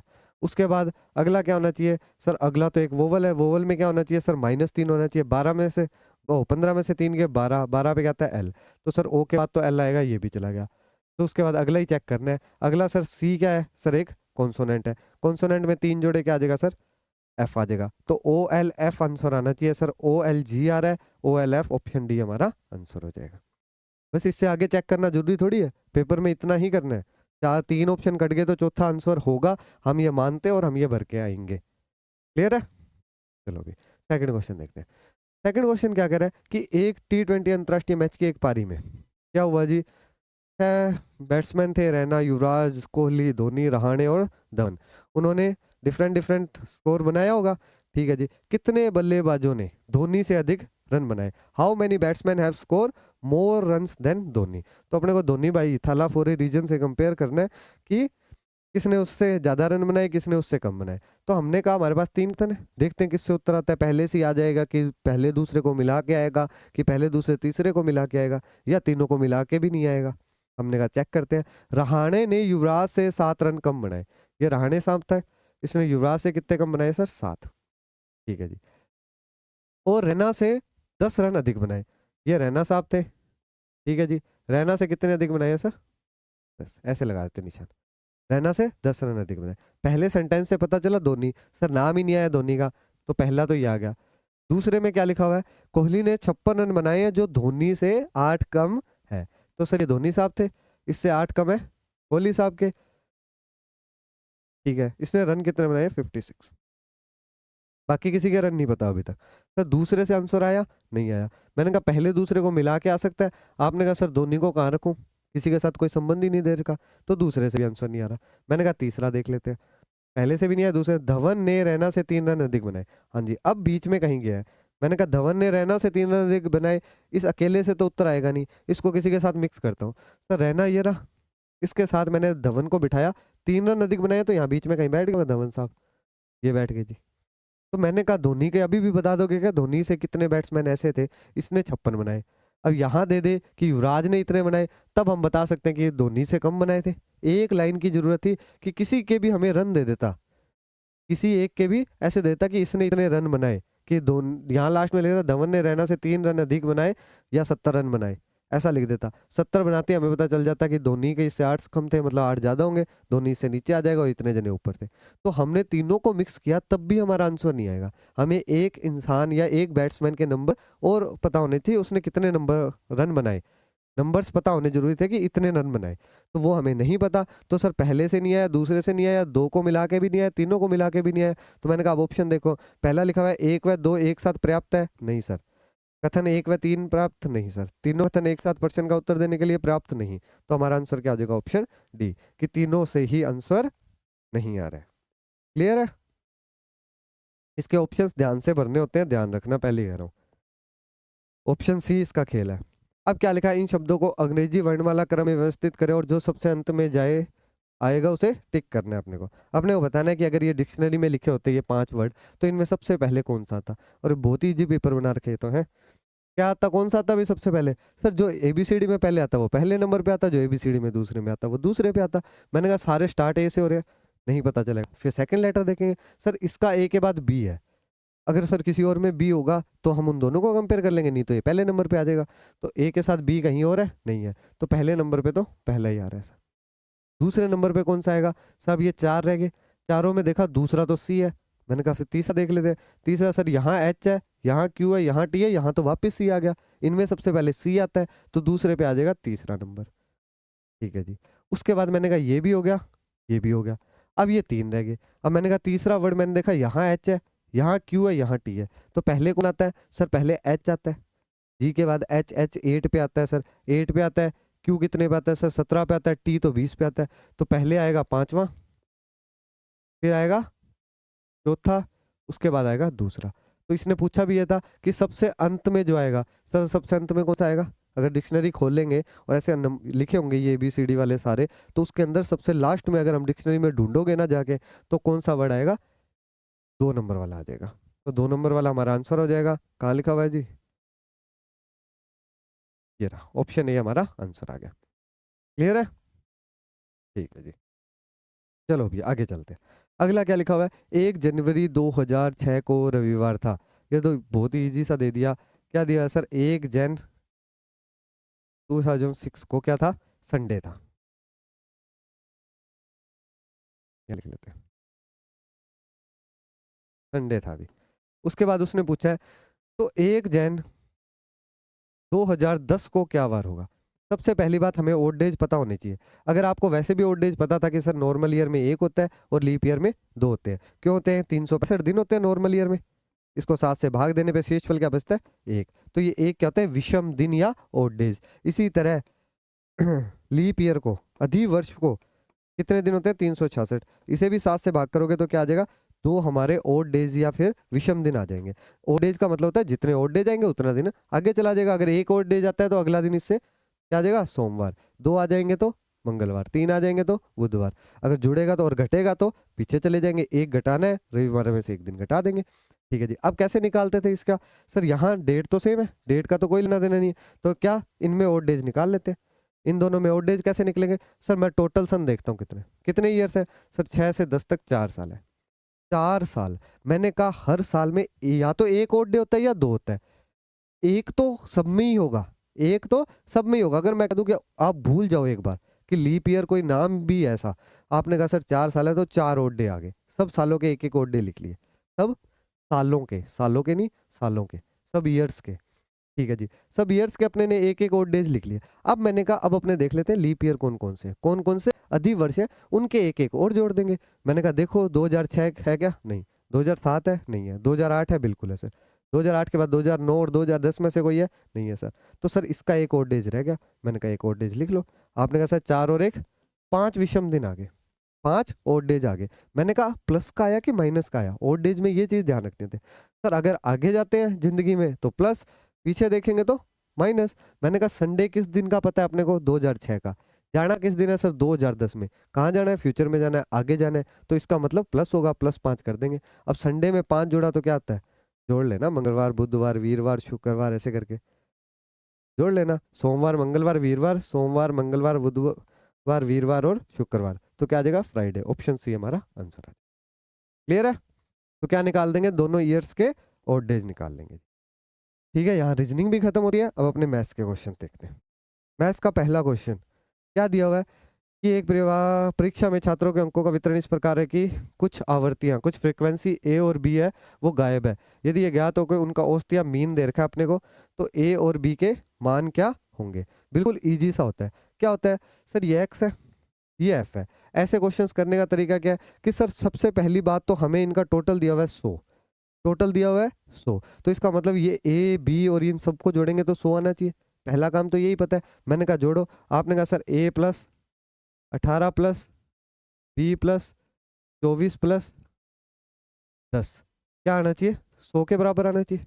यही तो बात कर रहे हैं। मैं कहा जोड़ लो, 24 और 8 32 10 42 और 10 52, तो ए प्लस बी प्लस 52 बराबर क्या आ गया? 100। तो यहाँ से ए प्लस बी का मान आ गया अपने पास 48 आ गया। एक तो ये अपने को पता चल गया पहली कंडीशन से। फिर क्या करते थे सर? उसके बाद उसने हमें दे रखा औसत या मीन। कैसे निकालते हैं सर? औसत का आपको नॉर्मली पता है, अगर किसी को फॉर्मूला नहीं याद आता, लेकिन उसको ये तो पता होगा टोटल बटे number of observation, number of observation ये होता है टोटल उनका सम और उनका कितने नंबर है। अगर 5 नंबर है अलग अलग कोई भी, तो नीचे तो 5 ही लिखते हैं कि कितनी संख्या है 5। तो ये फ्रीक्वेंसी होती है, ये संख्या ये तो होती है। इसका मतलब है 20 18 बार आया, 30 20 बार आया, 40 24 बार आया, 50 10 बार आया, तो टोटल संख्याएं कितनी है? 100। तो सर नीचे तो 100 आ जाएगा, ये तो फिक्स है। नीचे तो 100 आएगा, टोटल नंबर दे रखा है हमें 100 होगा। मैंने कहा ऊपर सम कैसे निकाले? आपने कहा सर 20 है वो 18 बार आएगा, तो इनका योग क्या होगा सर? इन दोनों को गुणा कर दो, तभी तो हम निकालते हैं एफ। इन दोनों को गुणा करके क्या निकालते हैं? एफ। पहला एफ आएगा सर 10 प्लस ए। मैंने कहा लिख लो सारे, अब यहीं लिख लो। उसके बाद आएगा सर 20 गुणा 18, 18 दूना 36, 360 आ गया सर। तीसरा क्या आएगा सर? 30 गुणा बी, तो सर ये तो सीधा ही, अरे 10 गुणा ए होगा, सॉरी माय बैड, 30 गुणा 10 गुणा ए होगा, 10 ए। ठीक है जी, 360 आ गया। फिर 30 बी आ गया जी। फिर अगला क्या आ गया सर? 40 गुणा 24, 4 चौक 16 का 6, 1 4 दूना 8 960 आ गया सर। ठीक है जी। उसके बाद अगला क्या आएगा? 50 गुणा 10 500 आ गया सर। इन सबका योग बटे जितनी संख्या है उनसे भाग दे देंगे तो इनका मीन आ जाएगा। क्या आ जाएगा? मस्त 32.4। औसत या मध्य क्या? औसत सॉरी मीन क्या आ जाएगा इसका? 32.4। मैंने कहा सोल्व भी करना था, इसको इधर गुणा किया 3240 आ गया। इधर अपने पास बच गया 10 से प्लस 30 भी प्लस इनको जोड़ देंगे 9 और 3 12 और 5 17, 17 एक 1820 आ जाएगा। 1820, 1820 जाके यहाँ घट जाएगा। 1820 घटती 0 2 12 में 8 के 4, 2 में से 1 गया 1, 1420 आ जाएगा। 10 ए प्लस 30 बी बराबर 1420। अब में एक एक जीरो है, काट देते हैं। जीरो काटिया, स्क्रीनशॉट लेके घूमोगे कि ए काट दिया। ए प्लस 3 बी बराबर 142। ये हमारे पास आ गई दूसरी समीकरण। सेकंड इक्वेशन आ गई। अब क्या? दो इक्वेशन है, दो वेरिएबल है, आंसर निकाल लेंगे। क्या करेंगे सर? दोनों में पहले का कोफिशिएंट वैसे ही बराबर है, गुणांक बराबर है, तो एक में से दूसरी घटा देता हूँ। यहाँ इसमें से सीधे ही ए प्लस बी बराबर 48 माइनस कर देता हूँ। मैंने कहा कर दो माइनस, ये माइनस ये माइनस ये माइनस ये कट गया। 3 बी में से एक दो एक भी गया तो 2 भी बच गया। 12 में से 8 गया 4, 13 में से 4 गए 9। बी का मान आ जाएगा 2 चौके 8, 2 7 14, 47 आ गया। सर बी का मान 47 आया तो ए का मान क्या आना चाहिए? सर दोनों को जोड़ने पे 48 आता है तो ए का मान 1 ही आएगा। तो यहाँ से ए का मान आ गया 1 और बी का मान आ गया 47। ए का 1 और बी का 47, ऑप्शन डी हमारा आंसर हो जाएगा। तो इजी सा क्वेश्चन था ये भी, कोई ज़्यादा मुश्किल ऐसी बात नहीं थी जो आपको नहीं पता हो। अब देखो ये वाला भी इजी है। क्या दिया हुआ है सर? एक तार की त्रिज्या, अगर वो ऐसी कोई आकृति नहीं देगा, तार को हमने बेलनाकारी मानना है। पहली बात तो सिलेंड्रिकल ही होगी वायर। ठीक है जी। Radius of a wire reduce to 1/3। वो कह रहा है इसकी त्रिज्या को घटाकर 1/3 कर दिया जाए। मैंने कहा जो क्वेश्चन करा आप वही करो, कि उसने कहा कि त्रिज्या को 1/3 कर दिया जी, 1/3 कर दिया त्रिज्या का। फिर क्या करे? इसका आयतन वही रहे, यदि इसका आयतन सेम रहे, if its volume remains the same, कि इसका वॉल्यूम सेम है। मैंने कहा अच्छा जी, हाइट नहीं पता, इसकी h1 मान ली, इसकी h2 मान ली। क्यों मान ली सर, आपको क्या पता? कुछ भी नहीं पता ना, हमें नहीं पता। तो मैंने कहा पहली बार आयतन क्या होगा सर, पहली बात हमें बेलन का आयतन पता होना चाहिए, पाई आर स्क्वायर एच होता है। ठीक है, मैं बड़े वाला लिखता हूँ यहाँ, तुम कहोगे वैल्यू कैसे रख दी, ये वाला फॉर्मूला हमें पता होना चाहिए था। अब उसने कहा आयतन बराबर रखना है, मैंने कहा पहले इन दोनों से आयतन निकाल लेता हूँ। क्या आएगा sir, pi are square h1 बराबर, इससे निकाल लेते हैं अपने, क्या आएगा सर, पाई आर तो आर ही है लेकिन आर बटे 3 है इसमें, क्योंकि त्रिज्या को 1/3 कर दिया, इसकी स्क्वायर गुणा h2 आ गया। सर पाई से पाई कट गया, आर स्क्वायर से ये आर स्क्वायर कट गया, स्क्वायर नहीं कटा है, आर की स्क्वायर कट गया, 1/9 रह गया। यहाँ h1 बराबर h2/9 रह गया, तो h1/h2 क्या आ गया, 1/9। त्रिज्या आर से क्या हुआ, r/3, 1/3 कर दी। तो हाइट क्या होगी सर, हाइट 1 से 9 होगी, कितना होगी सर, 3 गुना होगी क्या, 1 में 3 का गुणा करते नहीं, 6 गुना होगी क्या। इसका उत्तर आप 8 दे देते हो, 8 बढ़ गई, 8 बढ़ गई, नहीं कितने गुना होगी सर, 9 गुना होगी। ऑप्शन तो देख लो, ऑप्शन क्या कह रहा है, कितने गुना हुई है बता दो भी, 9 गुना होगी, कितनी बढ़ जाएगी, ऑप्शन देख के हमने दे दिया। इसका उत्तर 8 नहीं देना, 9 टाइम्स हो जाएगी। क्लियर है, तो ऑप्शन सी हमारा आंसर आ जाएगा। चलो अगला देखते हैं। ये थोड़ा सा अच्छा था, लेकिन इसमें भी कोई बहुत ऐसा नहीं था महामाया भी ऐसे अपने को कुछ बहुत महान काम करना था। जो जो बेसिक बेसिक चीजें दी हुई थी और इतने बेसिक फॉर्मूले लगाने थे। क्या दिया कि 75 रुपये वर्ग मीटर की दर से एक आयताकार दीवार को पेंट करने की लागत इतनी है। वो कह रहा है कि 1 वर्ग मीटर का लगता है 75 रुपये लगता है पर वर्ग मीटर, मीटर स्क्वायर लिख देता, प्रति वर्ग मीटर। 1 वर्ग मीटर का लगता है 75 रुपये। मैं कह दूं कि एक टॉफी के लगते हैं 5 रुपये, तो 50 रुपये में कितनी टॉफी आएगी, तो 50 रुपये में कितनी टॉफी आएगी। आपने कहा सर 50 रुपये में आ जाएगी, डिवाइड बाई 5, 10 टॉफी आ जाएगी। मिनट में बता देते हैं ऐसे सोच के।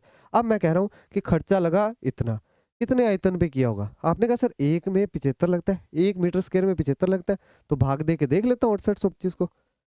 6825 को अगर 75 से भाग दूंगा तो क्या आएगा, वो क्षेत्रफल आएगा जिसमें रंग किया गया होगा।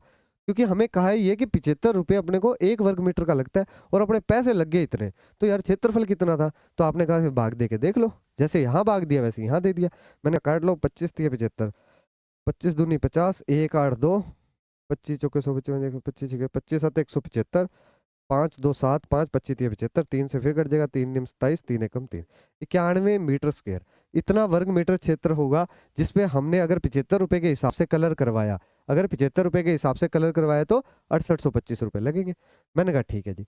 आगे क्या कह रहा है, आयताकार दीवार की लंबाई, ये तो हमने एक चीज निकाल ली, ठीक है। अब दूसरी चीज क्या कह रहा है कि आयताकार जो दीवार है उसकी लंबाई एक वर्गाकार दीवार की लंबाई के बराबर है। वर्गाकार दीवार का क्षेत्रफल दे रखा है 196 मीटर स्क्वायर। तो उसने कहा कि आयत की लंबाई बराबर है एक वर्ग की भुजा के, एक वर्गाकार दीवार की लंबाई। सर वर्गाकार होगी तो लंबाई चौड़ाई सेम ही होगी, उसकी भुजा के बराबर है, और इसका क्षेत्रफल दे रखा है 196। मैंने कहा क्षेत्रफल का फॉर्मूला क्या होता है सर, भुजा स्क्वायर बराबर होता है आयतन के। वर्ग का आयतन यही होता है, वर्ग का आयतन, ठीक है। मैंने कहा भुजा ए स्क्वायर, ए तो नहीं माना अभी तक कहीं, ठीक है जी। ए स्क्वायर बराबर 196, ए बराबर आ गया √196। अब इसका वैल्यू अपने को पता होनी चाहिए, किसका स्क्वायर होता है ये सर, 14 का स्क्वायर होता है, तो ए की वैल्यू आ गई 14। तो हमारे पास भुजा आ गई 14। मैंने कहा आयत की लंबाई इसकी भुजाई के तो बराबर है क्योंकि लंबाई चौड़ाई सेम होती है, तो आयत की लंबाई तो आ गई अपने पास 14। मैंने कहा आयत का क्षेत्रफल अपने को पता है, मैंने कहा आयत का क्षेत्रफल पूरा लगाओ। आयत का क्षेत्रफल क्या होता है, आयत का क्षेत्रफल बराबर लंबाई गुणा चौड़ाई, एल गुणा बी। और इसने पूछा भी है आयताकार दीवार की चौड़ाई ज्ञात करो। क्षेत्रफल पता है सर 91, लंबाई पता है सर कितनी आ गई 14, चौड़ाई ज्ञात करनी है कितनी आ जाएगी सर, बी बराबर 91/14।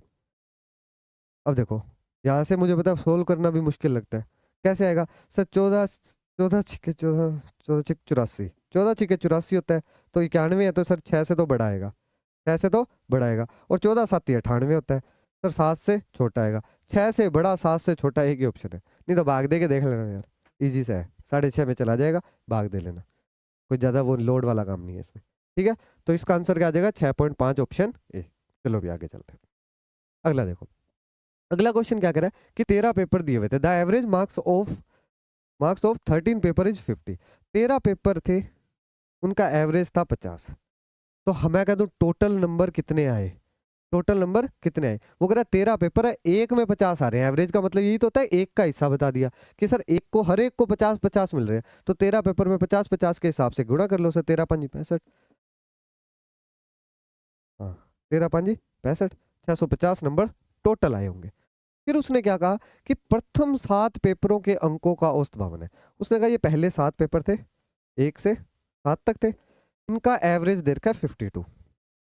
वो कह रहा है कि अंतिम 7 पेपर, सर पेपर ही 13 है, 1 से 7 चले गए तो लास्ट में तो बचे ही 6। तो मैंने कहा इसको वापस काउंट करके वापस ये 1 से ये वाले 7 वापस ले लिए। तो यहाँ इनका औसत कह रहा है, क्या रहा है, लिखा है 7, अंतिम 7 पेपरों का औसत क्या है, 45 है। ये भी 7 पेपरों का, ये भी 7 पेपरों का, पेपर हो गई 14। मैंने कहा अब आंसर तो निकालो। आपने कहा गुणा करता हूँ, 7 दूनी 14 4 1, 7 5 35 और 1 36। इनके टोटल नंबर आगे 364, 7 5 45, 4 7 चौक 28 और 4 32। इनके आगे सर 325। मैंने कहा कि इसमें एक पेपर 2 बार है, 7 नंबर, एक पेपर 2 बार है, और उसने पूछा भी है 7वें पेपर के अंक क्या है, 7th जो पेपर था उसके अंक क्या है। मैंने कहा वो इसमें 2 बार जुड़ गया। मैंने कहा इन दोनों को जोड़ना एक बार। आपने कहा सर 5 4 9 और 6 2 8 और 3 3 6। नंबर बनने थे 650, नंबर हमने बना दिए 689। मैंने कहा ऐसे कैसे बना दिए, सही तो किया ना, 7 5 45 का, 5 4 7 चौक 28 29 31 32, ठीक है जी। मैंने कहा नंबर बनने चाहिए थे 650 और नंबर बना दिए हमने 689। मैंने कहा ऐसे कैसे। आपने कहा सर इसमें 7वां पेपर 2 बार है। तो मैंने कहा अगर ये सारे घटा दूं, ये 7 पेपर है पहले, मैंने कहा इनको अगर घटा दूं तो 9 और 3, यार क्या गलती कर रहे हैं, कहीं कैलकुलेशन, 13 5 65 सही है, 7 दूनी 14, 52 और 45 ही है ना, 52 और 45 ही है, 7 दूनी 14 4 1, 7 5 35 और 1 36, 7 5 45 5 4, 7 5 35, 7 5 45 बोल रहा हूँ, बोल भी नहीं रहा हूँ, 7 5 35 3 7 चौक 28 29 30 31, 315 आएगा। तो 4 और 1 5 4 9, 4 1 7 3 3 6, यहाँ 650 घट जाएंगे। तो हमारे पास आ गया जी 2 और 9 29 आ गया। मैंने कहा ये 29 क्या थे, ये 29 7वें पेपर के नंबर ही तो है। इसमें 2 बार 29 जुड़ा हुआ था, ये 29 जैसे ही घटाया, 29 मैंने इसमें से घटाया तो 650 ही तो आया। तो ये 7वें पेपर के नंबर आते हैं। तो करना क्या है, बेसिक बात क्या है, ये तो आपकी समझ में आना चाहिए कि 7वां पेपर 2 बार काउंट हुआ है। बेसिक बात क्या है कि 13 पेपरों के दे रखे थे, 7वें पेपर को 2 बार ऐड करके दोनों के औसत दे दिए। मैंने कहा टोटल निकाल लो, टोटल जितना ज्यादा होगा जो एक्स्ट्रा जुड़ा है वो उतना ही ज्यादा होगा। अगर ऐसा ही होता कि एक पेपर छोड़ देते तब क्या हो जाता, तब सेम बात होती कि हम उनके औसत निकाल लेते, वो इससे जितना कम होता पेपर छोड़ा गया वो उतना ही कम का होगा। समझ गए। तो कम भी कर सकता है, ज्यादा भी कर सकता है। तो इसका आंसर आ जाएगा ऑप्शन ए 29। चलो भी अगला देखते हैं। किसी आंकड़े में बहुलक माध्य से 13 अधिक है, यदि माध्यिका का मान, आपको मैंने वैसे ही बताया था कि याद रख सकते हो कि माध्य में से दोनों घटते हैं, माध्य माइनस बहुलक बराबर 3 गुणा माध्य माइनस माध्यिका। दोनों सेम है तो 3 गुणा हो जाते हैं, दोनों सेम है तो 3 गुणा हो जाते हैं। यहाँ से आप आराम से निकाल सकते हो, ऐसा नहीं है कि वो 3m वाला ही याद रखना है कि z बराबर 3m माइनस 2x। कई इसको रट के रखते हैं तो वो उनकी मर्जी है। अभी यहाँ से भी आ सकता है, यहाँ से भी आ सकता है, दोनों से आंसर आ जाएगा। तो पहली चीज दिया आंकड़ों में बहुलक है वो माध्य से 18 अधिक है। सर इसका मतलब क्या हुआ कि मैं अगर बहुलक में से माध्य घटा दूं तो क्या आ जाएगा, 18 आ जाएगा। यहाँ से मुझे बहुलक का मान मिल गया 18 प्लस माध्य। सर मुझे बहुलक का मान क्यों निकालना पड़ा, क्योंकि मेरे पास माध्यिका का मान है, माध्य का मुझे निकालना है, माध्य तो रहना चाहिए। तो सर बहुलक का भी लिख दूंगा, माध्यिका का भी लिख दूंगा, तो बच किसका जाएगा, माध्य का। मैंने कहा लिख दो आप, आपने लिख दिया 18 प्लस ये बराबर 3 गुणा, इसमें भी रख सकते हो, कोई दिक्कत नहीं है, पहले ही बता रहा हूँ, घबराना नहीं है। यहाँ 18 प्लस एक्स माध्य भी लिख सकते हो। यहाँ 3 गुणा m का मान क्या है 36 माइनस 2 गुणा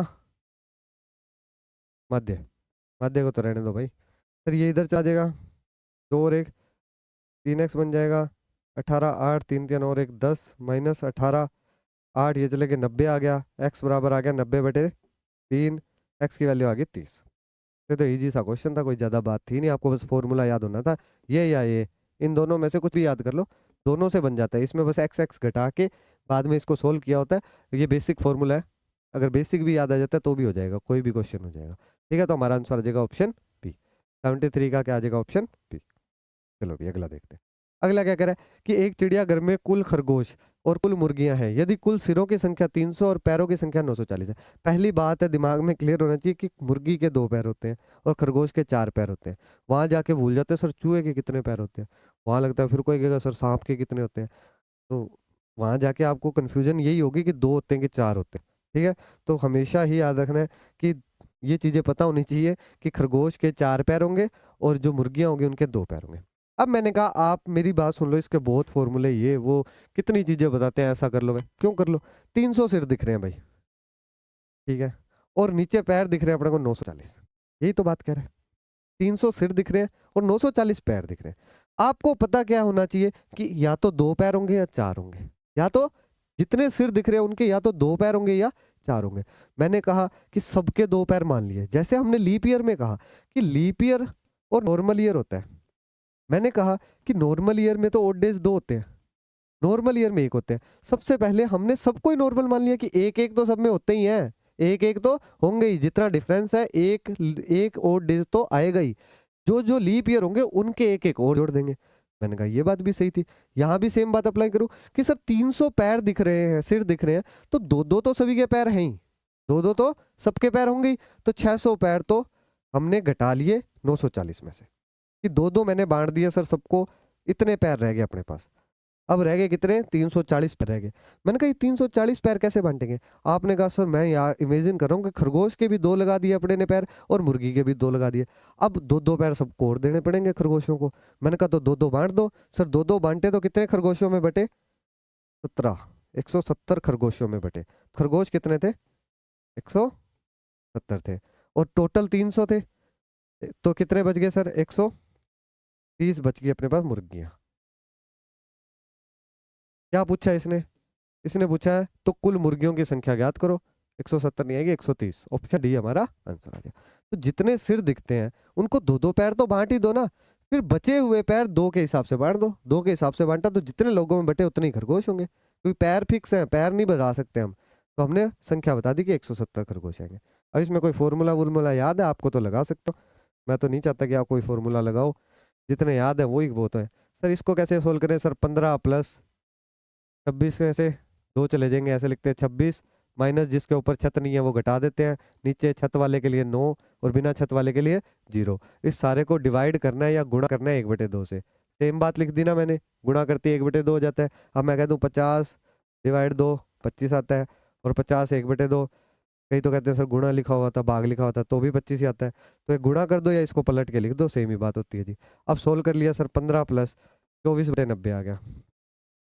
मैंने कहा 15 नहीं में, आपने कहा 135, 1350 और 24 1374 आ गया। ये आ गया सर 1374/90 गुणा 1/2।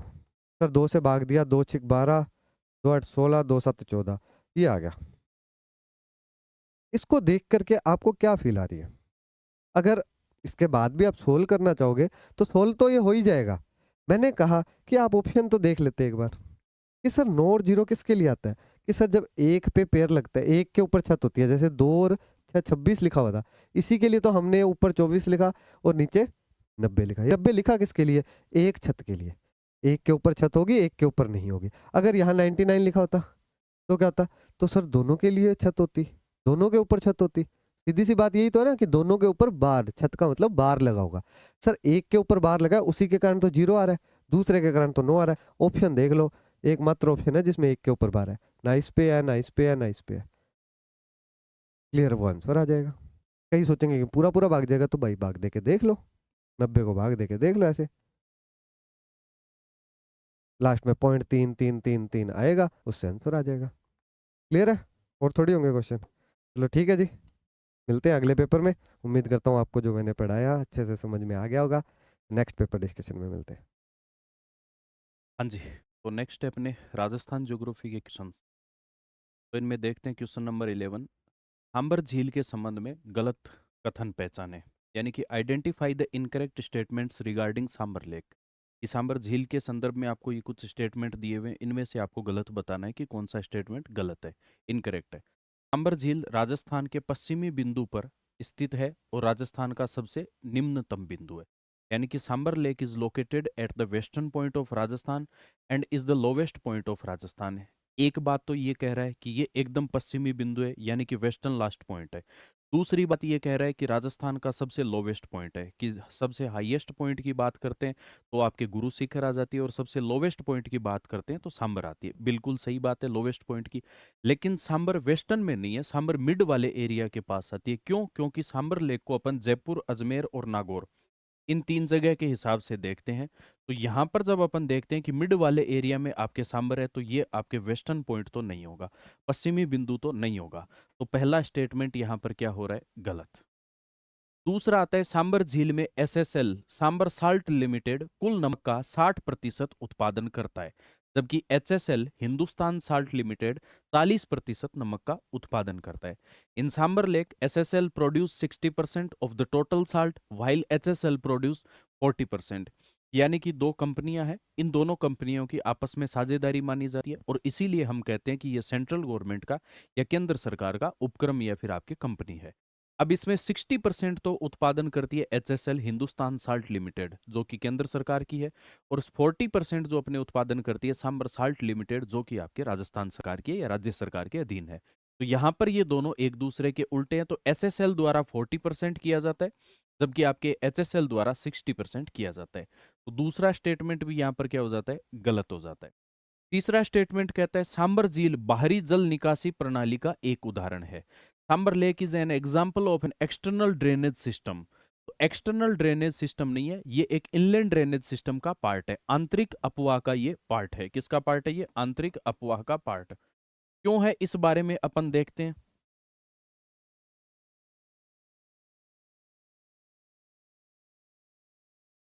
ये आप लोग देखोगे सांबर लेक है, इधर से एक नदी आती है जिसका नाम है आपके मेंथा या मेंढा नदी भी इसको बोलते हैं।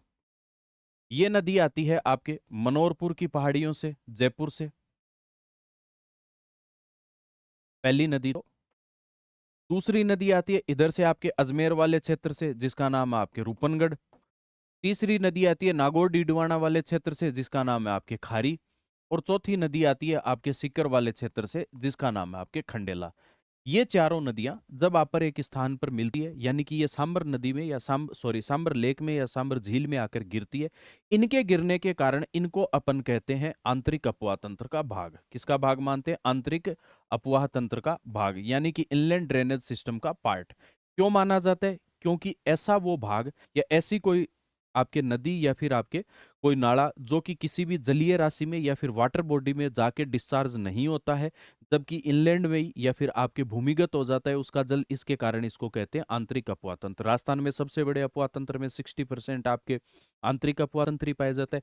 फिर कुछ नदियां होती है वो अरेबियन सी में जाती है, कुछ नदियां होती है वो बे ऑफ बंगाल में यानी अरब सागर में और बंगाल की खाड़ी में नदियां जाती है। तो उनको अपन 3 पार्ट में या फिर अपने 3 ब्रांचेज में पढ़ते हैं ड्रेनेज सिस्टम को। तो यहां पर यह ध्यान में रखना आंतरिक अपवाह तंत्र का भाग है ये। तो यहाँ प्रश्न आपसे क्या पूछा गया? तो दूसरा स्टेटमेंट भी गलत है, पहला स्टेटमेंट भी गलत है, तीसरा भी गलत है। तो यहाँ पर आपको गलत स्टेटमेंट बताने, फॉल्स स्टेटमेंट या फिर आपके इनकरेक्ट बताना है। तो 1 2 3 तीनों आपके क्या हो जाते हैं? इनकरेक्ट हो जाते हैं। फिर अगले प्रश्न की तरफ चलते हैं। राजस्थान के तापीय विद्युत संयंत्रों के संबंध में गलत कथन पहचाने। गलत बताना है वापस यहाँ पर, इनकरेक्ट स्टेटमेंट बताना है। Identify the incorrect statements regarding thermal power plants of Rajasthan. कि राजस्थान में थर्मल पावर प्लांट जो लगे हुए हैं, उन थर्मल पावर प्लांट के संदर्भ में या उनके रिगार्डिंग जो स्टेटमेंट्स दिए हैं उनमें बताना है कि गलत कौन सा है। तो यहां पर पहला है Suratgarh super critical thermal power plant. तो पहली बात तो सूरतगढ़ है वो super critical thermal power plant Rajasthan का पहला क्रिटिकल थर्मल पावर प्लांट नहीं है। पहला क्रिटिकल थर्मल पावर प्लांट नहीं है, पहली बात तो ये, क्योंकि यहां पर आपके कवई 12 हैं। दूसरा आता है Chhabra super critical power plant की उत्पादन क्षमता 2320 मेगावाट है। बिल्कुल सही बात है, 2320 मेगावाट है छबड़ा 12 की। फिर आता है यह कोटा में स्थित है। तो भाई ये कोटा में स्थित नहीं है, ये कहां पर स्थित है? 12 में है। Chhabra super critical power plant has a generation capacity of 2320 megawatt and is located in Kota. Kota नहीं है, इसकी लोकेशन है आपके 12 में। तो दूसरा स्टेटमेंट भी क्या हो जाता है? गलत हो जाता है। पहला स्टेटमेंट भी क्या हो जाता है? गलत हो जाता है। फिर आता है तीसरा, Kota super thermal power plant Rajasthan की पहली सुपर थर्मल परियोजना है। पहली सुपर थर्मल परियोजना नहीं है, पहली थर्मल परियोजना है। कोटा क्या है आपके, पहली सुपर थर्मल परियोजना ना होकर पहली थर्मल परियोजना है, तो ये ध्यान में रखना। पहली सुपर थर्मल परियोजना आपके कौन सी है, वो है आपके सूरतगढ़, तो ये ध्यान में रखना। तो तीसरा statement, Kota super thermal power plant is the first super thermal project of Rajasthan, नहीं। तो ये तीनों स्टेटमेंट आपके क्या हो जाते हैं, गलत, और इसमें पूछा गया गलत, तो आंसर क्या हो जाता है आपके डी। नेक्स्ट क्वेश्चन है, राजस्थान में तिल की खेती के संबंध में निम्नलिखित कथनों पर विचार करें। Consider the following statements regarding तिल कल्टीवेशन इन राजस्थान। तो यहां पर आपको दिया गया है, तिल को गरीब आदमी का मक्खन और तिल फसलों की रानी का उपनाम दिया गया है। The same is nicknamed as poor man's butter and queen of oil seed crops। तो ये आपको क्या नाम दिया गया इसका, गरीब आदमी का मक्खन और फसलों की रानी, तो ये बात सही है। राजस्थान में तिल का अधिकतम उत्पादन और क्षेत्रफल पाली जिले में दर्ज किया गया है। Pali district recorded the maximum production and the cultivation in Rajasthan, तो बिल्कुल ये भी बात आपकी क्या है, सही है। तीसरा आता है RT46 एंड RT54 राजस्थान में उगाई जाने वाली तिल की महत्वपूर्ण किस्में, इंपॉर्टेंट ब्रीड्स ऑफ तिल ग्रोन इन राजस्थान। तो यहां पर आपकी ये स्टेटमेंट भी सही है, दोनों किस्में हैं, तो ये तीनों स्टेटमेंट यहां पर क्या हो जाते हैं, सही हो जाते हैं। पूछा क्या गया कौन से सही है, तो ये तीनों आपके यहां पर सही निकल कर आते हैं। फिर उसके बाद में नेक्स्ट आता है आपके, मई जून के दौरान राजस्थान में आने वाले धूल भरे तूफान निम्नलिखित कारणों से आते हैं। The dust storm that occur in Rajasthan during May June are caused due to, किस कारण से राजस्थान में मई जून में आने वाले सैंड स्टॉर्म या धूल भरे तूफान आते हैं। अब क्या होता है कि राजस्थान में टेम्परेचर बढ़ जाता है, एयर प्रेशर लो हो जाता है। जहां पर एयर प्रेशर लो होता है वहां पवनें बाहर से अंदर की तरफ आती हैं, यानी कि यहां पर एयर प्रेशर लो है, टेम्परेचर ज्यादा है। टेम्परेचर ज्यादा यानी कि हवाएं गर्म होकर ऊपर उठेगी, तो बाहर की तरफ क्या होता है, आपके एयर प्रेशर क्या होता है, हाई होता है। तो हाई प्रेशर होने के कारण बाहर से पवनें क्या होगी, अंदर की तरफ आएगी, यानी कि उच्च वायुदाब से निम्न वायुदाब की तरफ पवनें चलती है, और इनके कारण ऐसे स्थिति बनेगी, तो इसमें क्या बनेगा आपके, एक प्रकार का सैंड स्टॉर्म या छोटा साइक्लोन जैसी स्थिति बनेगी। और ये सैंड स्टॉर्म की स्थिति होती है, ये बनती है आपके संवहनीय तरंगों से। किन से के कारण से बनती है, संवहनीय तरंगों या फिर आपके कन्वेंशनल करंट की वजह से बनती है। अब कन्वेंशनल करंट, जब कोई चीज गर्म होकर या हवा गर्म होकर ऊपर की तरफ उठती है, तो वो संवहनीय स्थिति या फिर आपके कन्वेंशनल स्थिति बनती है, तो उसके कारण यहाँ पर क्या होता है, आपके धूल भरे आंधी या फिर सैंड स्टॉर्म आते हैं। कुछ स्थानों पर संवहन धाराओं की उत्पत्ति, origin of convention currents eight few place, बिल्कुल सही बात है। अरावली की पहाड़ियां दक्षिण पश्चिमी हवाओं के समानांतर है। अरावली की पहाड़ियां दक्षिणी पश्चिमी हवाओं के समानांतर तो हो, लेकिन यहां पर आपके आंधी चलने से उसका कोई लेना देना नहीं है, तो ये आंसर भी क्या हो जाएगा, गलत। तेज रफ्तार वाली पूर्वी हवाओं की उत्पत्ति, तो पूर्वाई भी अपने क्या करती है, बारिश करती है, उसका भी यहां से चलने वाले तूफानों से कोई लेना देना नहीं है, धूल भरे तूफानों से, तो ये स्टेटमेंट भी गलत हो जाता है। प्रश्न में क्या पूछा गया है, तो इसमें कौन सा कारण है, तो कारण आपके फर्स्ट है, origin of convention currents eight few place, कुछ स्थानों पर संवहनीय धाराओं की उत्पत्ति के कारण।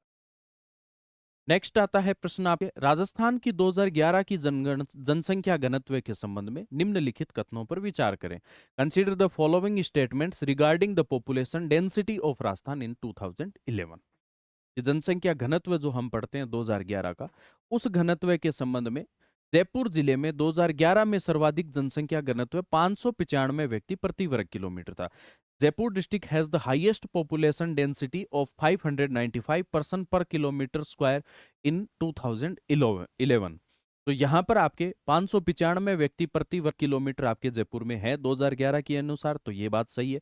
जैसलमेर जिले में सबसे कम जनसंख्या घनत्व 17 व्यक्ति प्रति वर्ग किलोमीटर दर्ज किया गया। Jaisalmer district recorded the lowest population density with 17 person पर किलोमीटर स्क्वायर। तो यहाँ पर आपकी ये स्टेटमेंट भी सही है, बिल्कुल, इसीलिए अपने इसको राजस्थान का अरुणाचल प्रदेश कहते हैं। फिर आता है 2011 में दौसा की तुलना में अलवर का जनसंख्या घनत्व अधिक था। दौसा की तुलना में अलवर का जनसंख्या घनत्व अधिक नहीं था, अलवर का जनसंख्या घनत्व कम था। तो यहाँ पर तीसरा स्टेटमेंट क्या हो जाता है, गलत हो जाता है। तो यहाँ आता है आपके पहला और दूसरा स्टेटमेंट, और सही कौन से बताने हैं, first and second.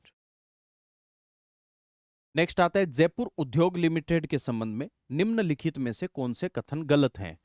Incorrect statement बताना है। Which of the following statements regarding Jaipur Udyog limited is are incorrect. Jaipur Udyog limited की स्थापना 1955 में अजमेर जिले में हुई थी। नहीं भाई, अजमेर जिले में नहीं हुई है। पहली बात तो ये सवाई माधोपुर में हुई है। कहां पर हुई है? सवाई माधोपुर में 1953 में। फिर आता है यह स्वतंत्रता के बाद राजस्थान में स्थापित होने वाला तीसरा उद्योग है। यानी कि it was the third industry to be set up in Rajasthan after independence. यानी कि ये तीसरा उद्योग है स्वतंत्रता के बाद। नहीं भाई, तीसरा उद्योग नहीं है ये, स्वतंत्रता के बाद दूसरा उद्योग है, सेकंड आपके इंडस्ट्री है ये। फिर आता है यह अपने संचालन के समय एशिया का सबसे बड़ा उद्योग था। It was the largest industry in Asia at the time of its operation. यानी कि जब ये चलाया जाता था उस समय एशिया की सबसे बड़ी, और जब बड़ी चीजें होती है वो बड़ी जल्दी बंद होती है। तो यहां पर आपकी क्या है, ये स्टेटमेंट सही है, सबसे बड़ा उद्योग था। वर्तमान में जयपुर उद्योग लिमिटेड सफलतापूर्वक चल रहा है और अपनी शाखाओं का विस्तार कर रहा है। ये स्टेटमेंट गलत है। वर्तमान में ये आपके क्या हो चुका है, बंद हो चुका है। तो यहां पर क्या पूछा गया है आपसे स्टेटमेंट में कि गलत कौन कौन से हैं। तो गलत भाई आपके पहला स्टेटमेंट गलत है, दूसरा स्टेटमेंट गलत है और आपके चौथा स्टेटमेंट गलत है। 1, 2 और 4 यहां पर आपके आंसर क्या हो जाएगा, सही हो जाएगा। नेक्स्ट है राजस्थान में गैस आधारित परियोजनाओं के संबंध में निम्नलिखित में से कौन से कथन गलत हैं। Which of the following statements regarding gas based projects in Rajasthan is are incorrect. तो पहला है Ramgarh gas project in Jaisalmer was the first project by central government in Rajasthan. तो यहां पर आपके जैसलमेर में रामगढ़ गैस परियोजना राजस्थान में केंद्र सरकार की पहली परियोजना थी। नहीं भाई, केंद्र सरकार की नहीं है, ये राज्य सरकार की पहली परियोजना है। किसकी है भाई? राज्य सरकार की पहली परियोजना, केंद्र सरकार की अंता 12। फिर आता है 12 जिले में अंता गैस परियोजना एचबीजे पाइपलाइन से जुड़ी है और केंद्र सरकार द्वारा चलाई जाती है। बिल्कुल सही है। हजीरा बीजापुर जगदीशपुर पाइपलाइन जो आपके बनी हुई है उस पर है ये, और इसके कारण केंद्र सरकार का प्रोजेक्ट है और केंद्र सरकार का पहला प्रोजेक्ट है अपने राजस्थान में। Anta gas project in 12 district is connected with HBJ pipeline and is run by the central government. बिल्कुल सही बात है, ये स्टेटमेंट आपके सही है, पहला गलत है और दूसरा सही है। बूंदी में केशोरायपाटन परियोजना 1000 मेगावाट की क्षमता वाली पहली निजी गैस आधारित बिजली परियोजना प्रस्तावित है। बिल्कुल, the proposed Keshoraipatan project is expected to be the first private gas based power project which a capacity of 1000 megawatt. बिल्कुल सही बात है कि इसकी कैपेसिटी इतनी है, प्रपोज्ड किया हुआ है, ये बात सही है। केशोरायपाटन बूंदी में रामगढ़ गैस परियोजना की उत्पादन क्षमता 500 मेगावाट से अधिक है, ये गलत है। 300 मेगावाट से ही इसकी कम पाई जाती है, तो 500 मेगावाट से ज्यादा होना तो संभव नहीं है। तो ये स्टेटमेंट क्या हो जाता है, गलत। तो यहां पर पहला और चौथा स्टेटमेंट गलत और दूसरा और तीसरा सही है। पूछा क्या गया है, गलत कौन से स्टेटमेंट है, तो फर्स्ट एंड फोर्थ। तो ये आपके बी आंसर यहां पर सही हो जाएगा।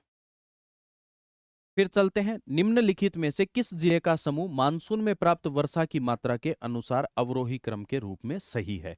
यानी कि which of the following group of district is correctly arranged in descending order according to the amount of monsoon rainfall received.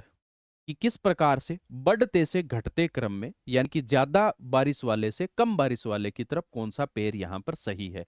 तो पहला है धौलपुर, राजसमंद और जालोर। तो देखिए, पहले पेड़ को अपन समझते हैं या पहले जोड़े को, इधर आपके धौलपुर है, यहां से पूर्वाई क्षेत्र वाली या फिर बंगाल की जो खाड़ी का मानसून आता है उस मानसून की बारिश आती है। अच्छी खासी बारिश होती है यहां पर धौलपुर में। फिर उसके बाद में इधर की तरफ आते हैं, मिड से थोड़ा अंदर की तरफ आता है आपके राजसमंद डिस्ट्रिक्ट। राजसमंद में ठीक ठाक बारिश होती है।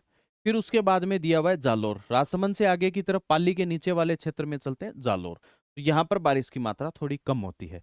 इस सीक्वेंस को अपन समझते हैं, तो ये पहला सीक्वेंस अपने को ये कह रहा है धौलपुर में ज्यादा बारिश है, राजसमंद में कम है, फिर जालोर में आपके फिर उससे कम आती है। तो बात तो सही सी लग रही है।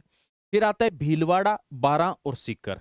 अब भीलवाड़ा से ज्यादा बारां में बारिश होती है, तो पहला ये स्टेटमेंट यहीं खत्म हो जाता है। क्यों? क्योंकि बारां इधर वाले अति आंध्र प्रदेश में शामिल है, जबकि भीलवाड़ा आपके उपाध्र प्रदेश में शामिल है। आंध्र या फिर उपाध्र प्रदेश भी कह सकते हैं, तो ये स्टेटमेंट भी गलत है। राजसमंद, जालोर और आपके धौलपुर, तो यहाँ पर धौलपुर में ज्यादा हो रही है, तो ये इसका उल्टा दिया हुआ है, तो ये भी नहीं होगा। पाली, जयपुर और आपके भरतपुर, ये भी सही नहीं होगा। तो यहां पर आपके क्या हो जाएगा, ये ऑप्शन भी गलत। तो ये कौन सा, धौलपुर में सबसे ज्यादा, फिर राजसमंद में, फिर जालोर में, और ये अवरोही क्रम या फिर आपके डिसेंडिंग ऑर्डर के अकॉर्डिंग सही है। नेक्स्ट चलते हैं आर्ट एंड कल्चर के क्वेश्चन की तरफ।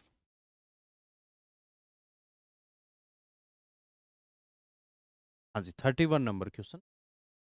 ढोल नृत्य के संबंध में निम्नलिखित में से कौन सा कथन सही नहीं है? ढोल नृत्य के संबंध में निम्नलिखित में से कौन सा कथन सही नहीं है? Which of the following statements regarding dhol dance is not true? Dhol dance is a folk dance of Jalore mainly performed by men of Dholi, माड़ी, सरगड़ा एंड भील कास्ट। ढोल नृत्य जालोर का एक लोक नृत्य जो मुख्य रूप से ढोली, माली, सरगड़ा और भील जाति के पुरुषों द्वारा किया जाता है। बिल्कुल सही बात है। फिर आता है पूर्व मुख्यमंत्री श्री जयनारायण व्यास को ढोल नृत्य को व्यापक मान्यता दिलाने का श्रेय दिया जाता है। जयनारायण व्यास जी को ढोल के लिए दिया जाता है और आपके कतरी आसर में जो अग्नि नृत्य होता है उसके लिए गंगा सिंह जी को दिया जाता है। तो ये बात भी आपके सही है। यह महिलाओं द्वारा समूह में फसल कटाई या होली जैसे उत्सव के अवसरों पर किया जाता है। It is performed on festive occasion like harvest of Holi by women in groups. ये वुमन द्वारा नहीं किया जाता है, विमन द्वारा नहीं किया जाता है, यहाँ पर महिलाओं द्वारा नहीं किया जाता है, इसलिए ये स्टेटमेंट गलत हो जाता है। फसल कटाई होती है, होली के समय किया जाता है, लेकिन यहाँ पर ये पुरुषों द्वारा करते हैं तो इसको सही नहीं माना जाएगा। इस नृत्य में 4-5 ढोल एक साथ बजाए जाते हैं और नृत्य में तलवारें, राठी और रुमाल का प्रयोग किया जाता है। बिल्कुल सही बात है। In this dance 4 and 5 drums are played simultaneously and moments include sword, stick and handkerchiefs. तो यहाँ पर ये बात भी सही है। तो अब पूछा क्या गया है हमसे? तो पूछा गया कथन सत्य नहीं है, स्टेटमेंट तीसरा सत्य नहीं है। तो आंसर क्या हो जाएगा आपके 3 नंबर। नेक्स्ट है कैला देवी के बारे में निम्नलिखित में से कौन सा कथन सत्य है? तो कैला देवी के बारे में बताना है। Which of the following statements regarding Kaila Devi is true? कौन सा सही है? कैला देवी कैला देवी का मंदिर करौली में त्रिकुट पर्वत पर स्थित है। बिल्कुल सही बात है। त्रिकुट पर्वत आपके करौली में, जबकि त्रिकुट पहाड़ी आपके जैसलमेर में है। तो ये मंदिर यहाँ पर स्थित है। सही बात है, पहला स्टेटमेंट।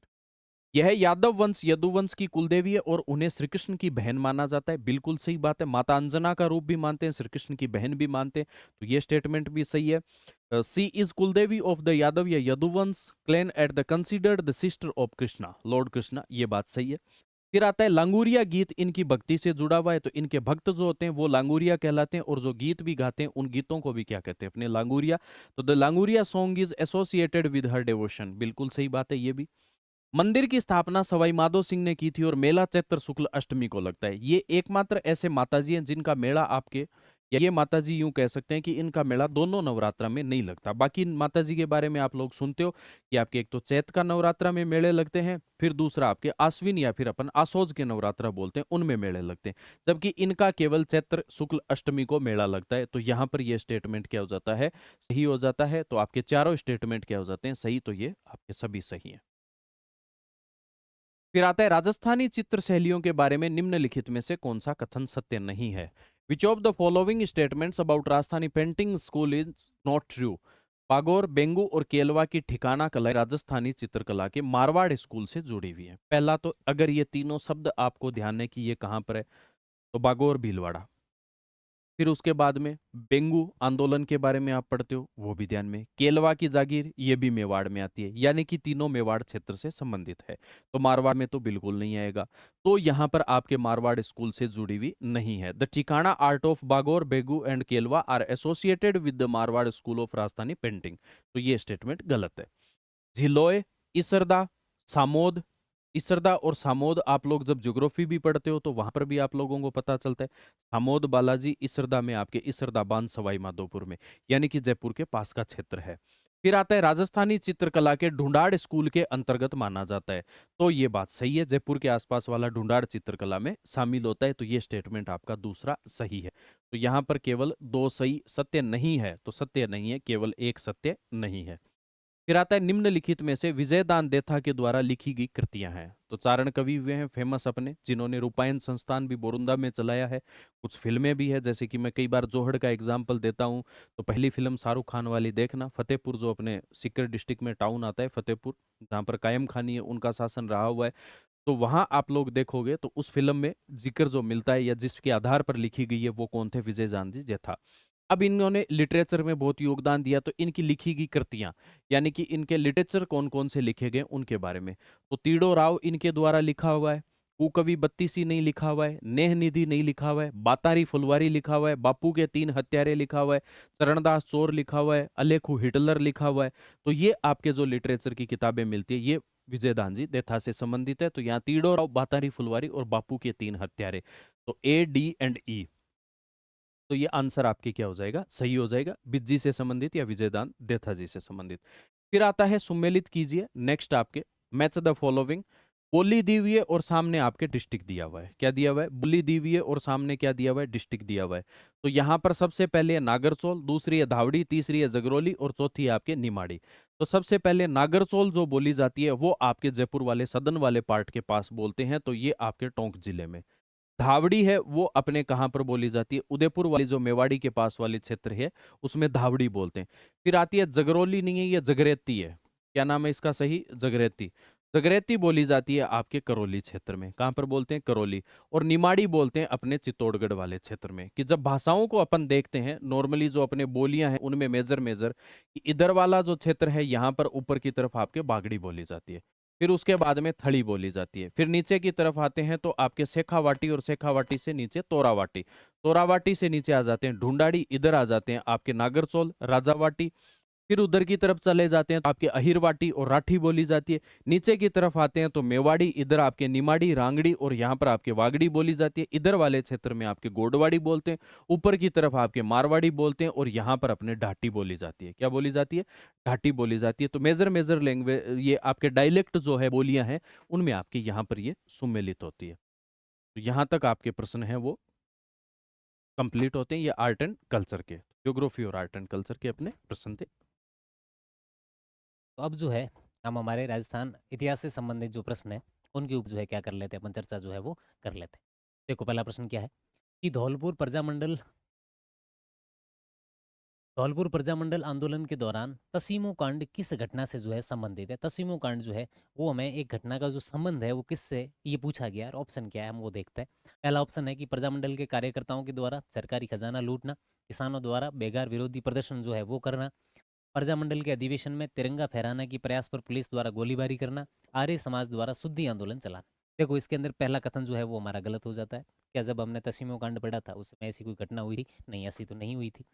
उसके अलावा किसानों द्वारा बेगार विरोधी प्रदर्शन करना, क्या ये कारण था? नहीं, जब हम धौलपुर प्रजामंडल के अंदर तसीमो घटना पढ़ रहे थे ये भी कारण नहीं था। तो यह प्रजामंडल के अधिवेशन में तिरंगा फहराने के प्रयास पर पुलिस द्वारा क्या गोलीबारी करना, हाँ इस बात का कहीं ना कहीं मतलब तसीमो कांड से जरूर रहा हुआ है, हुआ था कारण। तो हम जब तसीमो कांड पढ़ रहे थे तो उस समय हमने पढ़ा था कि एक गांव था और वो गांव था तसीमो। कौन सा गांव था? वो गांव था तसीमो। यहाँ पर किसानों ने एक अपना अधिवेशन बुलाया था, यानी यहाँ पर किसान जो है वो क्या हुए थे, इकट्ठा हुए थे, और किसान यहाँ पर जो है क्या फहराना चाहते थे, तिरंगा जो है वो फहराना चाहते थे। लेकिन प्रशासन की तरफ से और रियासत की तरफ से तिरंगा फहराने को लेकर जो है क्या कर दिया गया था, मना कर दिया गया था। क्या कर दिया गया था? मना जो है वो कर दिया गया था। अब होता है क्या है कि किसानों ने जो ये तसीमो गांव है, यहाँ के जो जनसाधारण लोग थे, यानी यहाँ के जो लोग थे, इस गांव के जो लोग थे, किसानों ने गांव के जो लोग थे उन लोगों की सहायता से वहां पर जो है क्या फहरा दिया था, तिरंगा जो है वो फहरा दिया था। तिरंगे को फहराने को लेकर जो है वहां पर उन दोनों के मध्य संघर्ष हुआ था, और बाद में जो है गांव वालों की सहायता से किसानों ने वहां पर तिरंगा फहरा दिया था। इसलिए उस गांव के अंदर फिर बाद में गोलीबारी जो है वो कर दी गई थी। उसके अंदर हम जानते हैं कि छतर सिंह और पंचम सिंह जो है वो अपने क्या हो गए थे, शहीद हो गए। छतर सिंह और पंचम सिंह जो है वो अपने क्या हो गए थे, तो के साहब शहीद हो गए। क्लियर है? तो इसके अंदर हमारा कारण जो है वो क्या हो जाएगा, प्रजामंडल के अधिवेशन में तिरंगा फहराने के प्रयास पर पुलिस द्वारा गोलीबारी कर। क्लियर है? अगले प्रश्न की तरफ चले, चलो अगला प्रश्न क्या है, देखो पहाड़ सभ्यता जिसे स्थानीय रूप से धूलकोट भी कहा जाता है, ये किस काल से संबंधित है? देखो टाइम पीरियड जो है वो हमसे यहाँ पर पूछ लिया गया, आरपीएससी के द्वारा कई बार ऐसे प्रश्न जो है वो पूछे जाते हैं। आर्य सभ्यता जब हम पढ़ रहे थे तो आर्य सभ्यता के बारे में हमने क्या पढ़ा था? आर्य सभ्यता हमारे उदयपुर के अंदर स्थित है, ये साहब ठीक है। आयरन बेड़च नदी के किनारे पर स्थित है, तो साहब ठीक है। उसके अलावा किसने खोज की थी? तो साहब अक्षय कीर्ति व्यास के द्वारा 1953 के आसपास जो है अपने आर्य सभ्यता की खोज की गई। खोज करने के बाद रतन चंद्र अग्रवाल और हंसमुख धीरज सांखलिया के द्वारा जब आर्य सभ्यता का उत्खनन किया गया, और उत्खनन के दौरान वहाँ पर जितनी भी सामग्रियाँ, एविडेंसेस और रिमेन्स जो हमें मिले, उसके आधार पर, उसके बेस पर जब इसका टाइम पीरियड तय किया गया कि कालाक्रम जो है इसका वो क्या है, तब हमें पता चला कि ये सभ्यता जो है, आर्य सभ्यता हमारी 4000 वर्ष प्राचीन सभ्यता है। कितनी वर्ष? जब हमें पता चला उसके दौरान तो कि साहब आर्य सभ्यता है जो हमारी 4000 वर्ष प्राचीन है, 4000 वर्ष प्राचीन सभ्यता है। उसके बाद और पता किया कि साहब उस समय जो है किस धातु का वो लोग प्रयोग जो है वो करा करते थे। हम पढ़ते हैं कि साहब ताम्र काल था, पहले हम पाषाण काल पढ़ते हैं, ठीक है। उसके बाद जो है हम ताम्र लोह काल वगैरह वगैरह, ताम्र पाषाण, ताम्र कांस्य, लोह काल, ठीक है। तो इस प्रकार पढ़ते हैं। तो उस समय के जो लोग हैं वो किस धातु का प्रयोग करते थे, और उस समय का जो ये इस बेस के आधार पर ये हमारा जो है आर्ट सभ्यता ये किस टाइम पीरियड की है, तो हमें पता चला कि ताम्र पाषाण काल की सभ्यता ये कौन से काल की है, तो कि साहब ताम्र पाषाण काल की सभ्यता।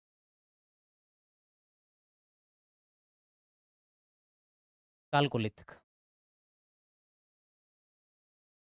कालकोलिथिक जो है उस टाइम पीरियड की हमारी क्या रही हुई है, तो के साहब सभ्यता जो है वो रही हुई है। तो आहड़ सभ्यता जिसे स्थानीय रूप से धूलकोट जो है वो भी कहा जाता है। तो हम जानते हैं कि हमें आहड़ सभ्यता के प्राचीन नाम मिलते हैं। एक धूलकोट जो है वो मिलता है, यानी धूल यानी कोट, धूल जो रेत था उसके ऊपर एक टीला जो है वो बना हुआ था, जब उसको हटाया गया तो हमें वहां से सभ्यता मिली। तो स्थानीय नाम उसका धूलकोट है। 10वीं शताब्दी के जो अल्लट हैं, आलू रावल के जो हमें इंस्क्रिप्शन मिलते हैं उसके अंदर हमें इसका नाम आगाटपुर या फिर आगाट दुर्ग जो है वो मिलता है। इसका हमें एक प्राचीन नाम ताम्रवती नगरी जो है वो भी हमें यहाँ से मिलता है। तो ये जो आहड़ सभ्यता है ये हमारी 4000 वर्ष प्राचीन सभ्यता है, और जो ये किस काल की है, तो कि साहब ताम्र पाषाण काल की जो है वो अपने क्या है ये सभ्यता है। किस काल की है, ताम्र पाषाण काल, चालकोलिथिक है या फिर कॉपर स्टोन पीरियड की, ठीक है। उसके अलावा अगला प्रश्न क्या है वो देख, का जाट के साथ प्रश्न क्या है, सीकर के जाट किसान आंदोलन के बारे में निम्नलिखित में से कौन सा कथन जो है वो हमारा सत्य है, कौन सा कथन जो सत्य है वो हमसे पूछा गया। देखो क्या कथन है। धापी दादी वह महिला थी जिन्होंने सीकर के जाट आंदोलन के दौरान किसानों को संगठित होने के लिए प्रेरित किया था, ठीक है। इस आंदोलन के प्रमुख नेताओं में सरदार हरलाल सिंह, नेतराम सिंह और पृथ्वी सिंह गोठरा के शामिल थे। अब इसके अंदर हमें पूछा कि कौन सा कथन जो है वो सत्य है। धापी दादी वो महिला थी जिन्होंने सीकर के जाट आंदोलन के दौरान किसानों को संगठित होने के लिए प्रेरित किया था। अब हमें एक जगह वापस जाना पड़ेगा, जब हम सीकर का किसान आंदोलन पढ़ रहे थे और उसके अंदर हमने पढ़ा था कूदन हत्याकांड। कौन सा हत्याकांड पढ़ा था, कूदन हत्याकांड। कैप्टन वेब के आदेश पर जो है गोलियां चलाई गई। अब हुआ क्या था उस समय, कूदन गांव के अंदर किसानों ने जो है लगान देने से मना कर दिया था। प्रशासन के लोग जितने भी थे वो सारे के सारे वहां पर उस गांव के अंदर बातचीत करने आए हुए थे। देखो एक तो गांवों के अंदर हुआ करती थी किसान पंचायत, मतलब जितने भी किसान हैं उन सबका मत जो हुआ करता था उसको लिया जाता था। एक हुआ करते थे गांव के अंदर चौधरी। अभी जो लगान है ये लगान चौधरियों के पास उस लगान का हिस्सा जाया करता था। इसलिए जब लगान बहुत ज्यादा थी, ऊंची लगान जो है वो तय हो गई थी, प्रशासन के लोग और चौधरियों के बीच कूदन गांव के अंदर जब बैठक चल रही थी, तो उस बैठक जिस धर्मशाला के अंदर चल रही थी उसी के पास में कुआं था, और कुएं के पास धापी दादी जो है वो अपनी भैंस को पानी पिलाने के लिए आई हुई थी। धर्मशाला के अंदर बैठक खत्म हुई, और बैठक खत्म होते ही जो है जो चौधरी थे नेता वो सारे बाहर आते हैं, और बाहर आते ही जो है उन्होंने एक दूसरे से बात करते हुए वो कह दिया कि हमने लगान देना जो है वो क्या कर दिया, तय कर दिया। क्योंकि पहले ही कुछ दिन के गाँव के जो किसान थे उन्होंने लगान देने से मना कर दिया था कि हम नहीं देंगे क्योंकि लगान बहुत ज़्यादा है। लेकिन यहाँ पर उस धर्मशाला के अंदर जो बैठक हुई उसके बाद यहाँ के जो चौधरी नेता थे वो कह रहे थे कि अब जो है हमें क्या देना है, लगान दे देना। और ये जैसी दापी दादी ने सुना तो उनका जो है आग बबूला हो गई वो, और उन्होंने वहां पर अपने जो चौधरी नेता थे जिनका नाम पेमाराम जी था उनके ऊपर अटैक कर दिया था। यानी कि उनके ऊपर जो उनके पास में एक छड़ी थी वो उनके ऊपर मार दी थी। क्या तुम तो चौधरी हो भाई, तुम तो उसमें लगान का हिस्सा लोगी, तुम्हें किसने अधिकार दे दिया कि गांव के जो लोग हैं वो लगान दे देंगे, और इतना ऊंचा लगान जो है गांव के किसान किस प्रकार दे देंगे। तुम्हें तो लगान के अंदर हिस्सा मिलता है। जो बात तो वो तय होगी, जो किसान पंचायत जो होगी, जो किसानों की बैठक है वो जो तय करेगी उस हिसाब से बातचीत जो है वो की जाएगी। उसके बाद धीरे धीरे जो धर्मशाला के अंदर और दूसरे जो भी नेता बैठे थे, दादी दादी ने दूसरे किसान जो थे पास में उनको बोला जाओ और उनको पकड़ के बाहर लो। उनको क्यों अंदर पकड़ के बैठ, आप जो है उनको अंदर बिठा कर क्यों बड़े नेता बनाए आप सबने। उसके बाद धीरे धीरे एक ही जगह पर वहां पर अपना एक जोहड़ी थी, और वो जोहड़ी था सुखानी, यानी एक भूभाग, भूभाग क्या आप कह दो, समतल एक मैदान था, आप जोहड़ पढ़ते ही हो वैसे। सुखानी नाम का एक जोड़ था, वहां पर बहुत सारे किसान इकट्ठा हो जाते हैं, और उस तरफ सामने वाले जो कूदन गांव का जो सीमा थी उस सीमा के पास जयपुर की जो पूरी सेना थी, कैप्टन वेब अपनी पूरी सेना को लेकर वहीं पर खड़े थे। और बाद में जब कैप्टन वेब ने लगान देने को कह दिया, कुदन गांव वाले लोगों ने लगान देने से मना कर दिया, लगान देने से मना कर दिया, और कैप्टन वेब ने ये भी कहा कि आप सब रास्ते से वहाँ से हट जाइए, लेकिन रास्ते से वो नहीं हटे। तो बाद में कैप्टन वेब के आदेश पर जो है वहाँ पर गोलियां चलाई गई, और उसके अंदर अपने 4 जो अपने किसान हैं वो भी शहीद हुए थे। आसाराम है, टीकू राम है, चेतराम है, हमने हम पढ़ते भी है। वो 4 किसान जो है वो अपने इस कुदन हत्याकांड के अंदर जो है क्या हो जाते हैं, शहीद हो जाते हैं। तो ये जो है अपने दादी दादी का संबंध सीकर जाट किसान आंदोलन से रहा हुआ है, और कहाँ से रहा हुआ है ये भी जो हमने पढ़ लिया। एक बार जब पृथ्वी सिंह अपने जो ये पृथ्वी सिंह गोठरा है, ये इनका ससुराल जो है वो कूदन गांव के अंदर था। कहाँ पर था, कूदन गांव के अंदर सुंडा गोत्र के अंदर जो है इनका विवाह हो रखा था। और यहाँ पर जो है एक बार जब पुलिस के द्वारा पृथ्वी सिंह गोठरा को जो है गिरफ्तार कर लिया गया और उनके ऊपर एक आरोप लगाया गया था कि साहब यहाँ पर कूदन के अंदर लोगों को अगर कोई भड़काने का कार्य कर रहे हैं तो वो कौन कर रहे हैं, पृथ्वी सिंह गोठरा कर रहे हैं, और उनके ऊपर केस चलाया गया। अब अगर उस कूदन गांव के एक या दो व्यक्ति, कूदन गांव ही उनका ससुराल है, और कूदन गांव के अगर एक या दो व्यक्ति सिर्फ ये गवाही दे देते कि साहब इन्होंने इस प्रकार का कोई कार्य नहीं किया, हमें भड़काने का कार्य नहीं किया, तो पृथ्वी सिंह गोठरा के ऊपर जो केस था वो बहुत ज़्यादा क्या क्या हो जाता, तो कि साहब बहुत ज़्यादा जो है नॉर्मल हो जाता केस, यानी पूरा खराब केस जो है पूरा उसका अस्तित्व मिट जाता जब अगर ऐसी गवाही दे दी जाती थी। तो उस समय बाद में जब कोई किसान वो गवाही नहीं दे रहे थे, तो जो अन्य किसान थे वो अपने दादी दादी के पास जाते हैं और उनको कहा था कि साहब इस प्रकार से कोई जो है के खिलाफ उनके पक्ष में कोई गवाही नहीं दे रहा है।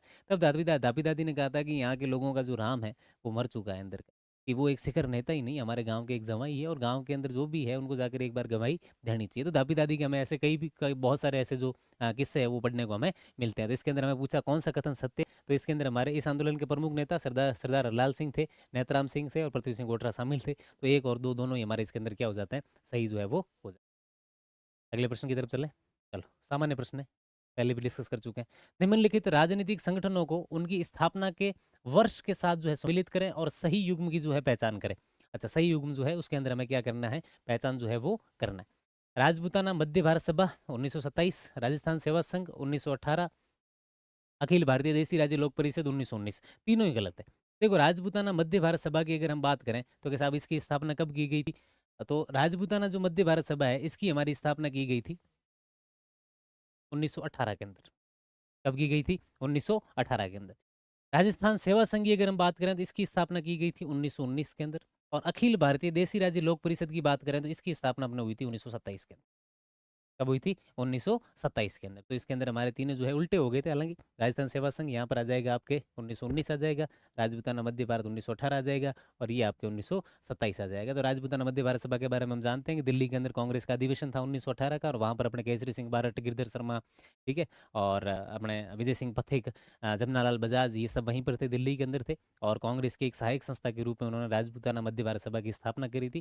किसानों की और जो यहाँ के देसी रियासतों की जनता की जो समस्याएं थी, कांग्रेस का जो ध्यान है वो उसकी तरफ आकृष्ट करना, ठीक है। तो राजपूताना मध्य भारत सभा की स्थापना 1918 के अंदर हो गई। राजस्थान सेवा संघ की स्थापना 1919 के अंदर वर्धा से की गई, तब उनका मुख्यालय वर्धा था, और 1920 के अंदर अपने इसका मुख्यालय जो है अजमेर जो अपने ट्रांसफर कर दिया जाता है। और अखिल भारतीय देसी राज्य लोक परिषद की जो स्थापना है 1920 से स्थापना अधिवेशन करने की कोशिश कर रहे थे, लेकिन अंततः 1927 के अंदर जाकर अपने अखिल भारतीय देसी राज्य लोक परिषद की जो है क्या होती है स्थापना। तो सही युग्म सम्मिलित है, उपयुक्त में से कोई भी नहीं, कोई भी युग्म जो है वो अपना सही सम्मिलित नहीं है।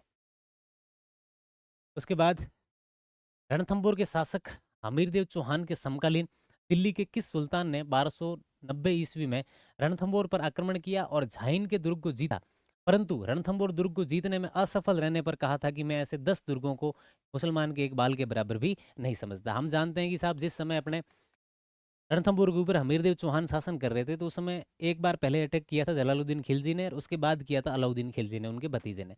हम पढ़ते हैं 1290 के अंदर, और एक हुआ था 1292 के अंदर। ये दोनों बार अटैक जो है वो किसने किए थे, तो कि साहब जलालुद्दीन खिलजी ने किए थे। किसने किए थे? जलालुद्दीन खिलजी ने। हम जब हमीरदेव चौहान पढ़ रहे थे तब मैंने आपको बताया था कि साहब जब जलालुद्दीन खिलजी ने रणथंभौर के ऊपर अटैक किया तो उसको पहले पता चला कि साहब जाइन का जो दुर्ग है वो जीतना पड़ेगा, तो उसने जाइन के दुर्ग के ऊपर अटैक किया। तब हमीरदेव चौहान ने अपने एक सेनापति जिसका नाम था गुरुदास सैनी, क्या नाम था उनका? गुरुदास सैनी। गुरुदास सैनी को भेजा था, और गुरुदास सैनी जो है उस युद्ध के अंदर लड़ते हुए वीर गति को प्राप्त हो गए थे। उसके बाद 92 के अंदर वापस अटैक किया। कई महीनों तक उसने किले को, रणथंभौर का जो फोर्ट था उसको चारों तरफ से घेर के रखा, लेकिन अंततः वो जीत नहीं पाया। नहीं जीत पाया तो उसने जाते जाते अंत तक कहा था कि मैं ऐसे 10 किलों को मुसलमान के एक बाल के बराबर भी नहीं समझता। क्लियर है? तो इसके अंदर जलालुद्दीन खिलजी है, तो बिल्कुल इसके अंदर जो सी ऑप्शन है वो हमारा क्या हो जाएगा? सही हो जाएगा। आगे चलें। अपने इतने ही प्रश्न थे वो हो गए, कोई रहा तो नहीं? ठीक है, तो ये अपने राजस्थान इतिहास के क्वेश्चन थे जो हमने चर्चा कर।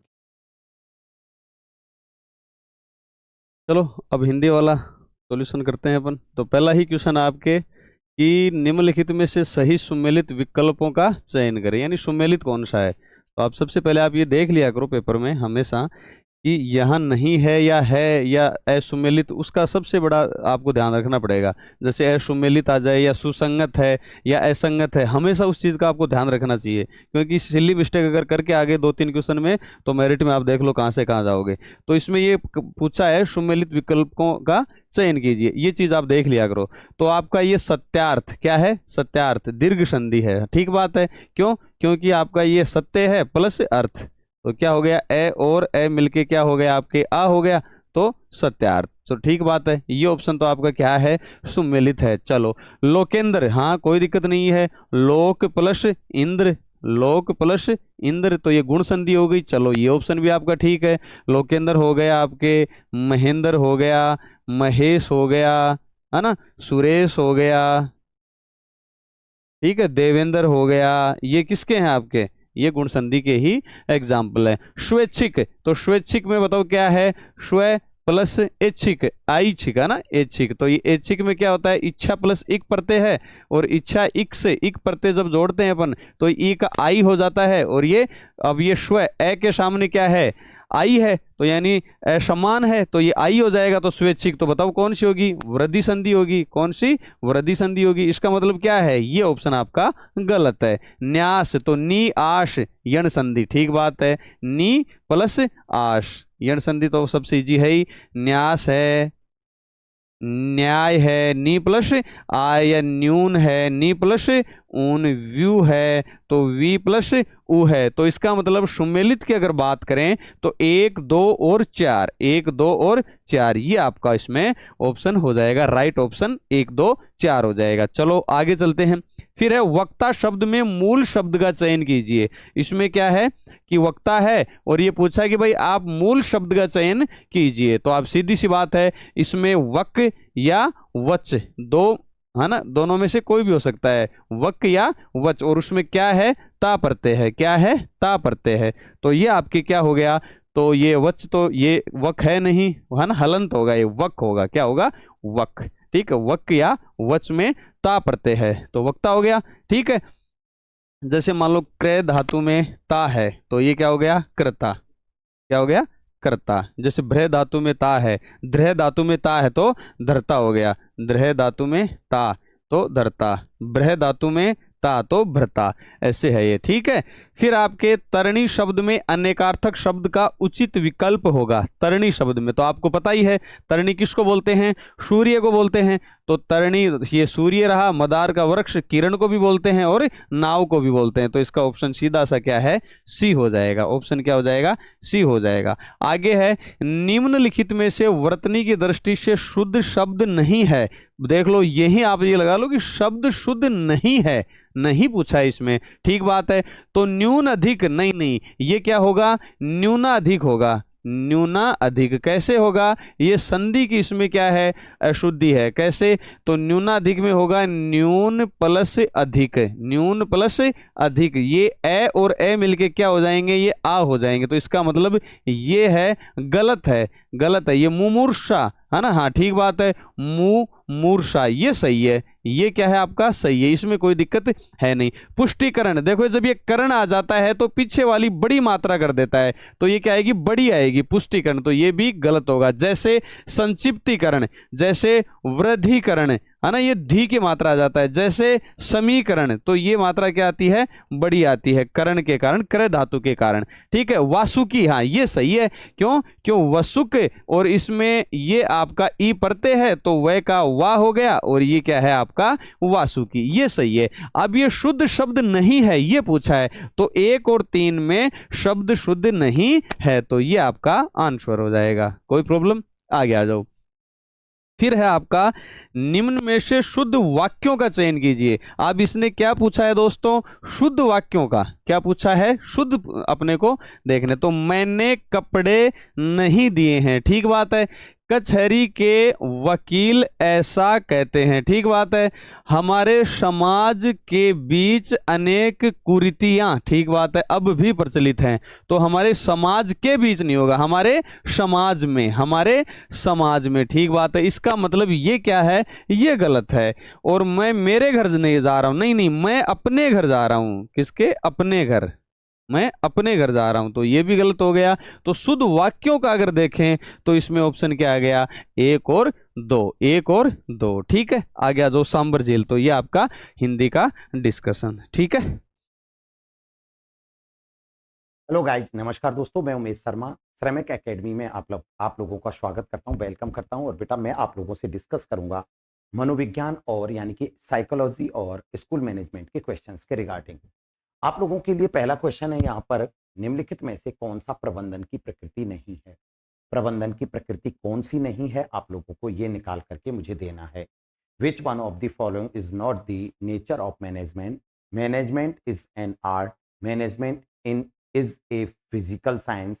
Management is a social responsibility and management is a universal process. Question not attempted. बेटा मैं बात करूं, यहाँ पर बात करेंगे तो प्रबंधन के बारे में बात करें तो प्रबंधन एक कला है। बिल्कुल, प्रबंधन भौतिक विज्ञान है, प्रबंधन एक फिजिक्स है, फिजिक्स। प्रबंधन एक फिजिक्स नहीं है।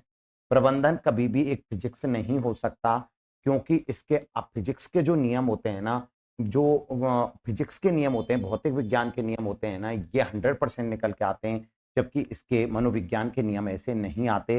बिल्कुल, प्रबंधन एक कला भी होती है, आर्ट है। प्रबंधन सामाजिक जिम्मेदारी भी है। प्रबंधन एक सार्वभौमिक प्रक्रिया सब है, लेकिन प्रबंधन एक भौतिक प्रक्रिया नहीं है। क्या नहीं है बच्चों?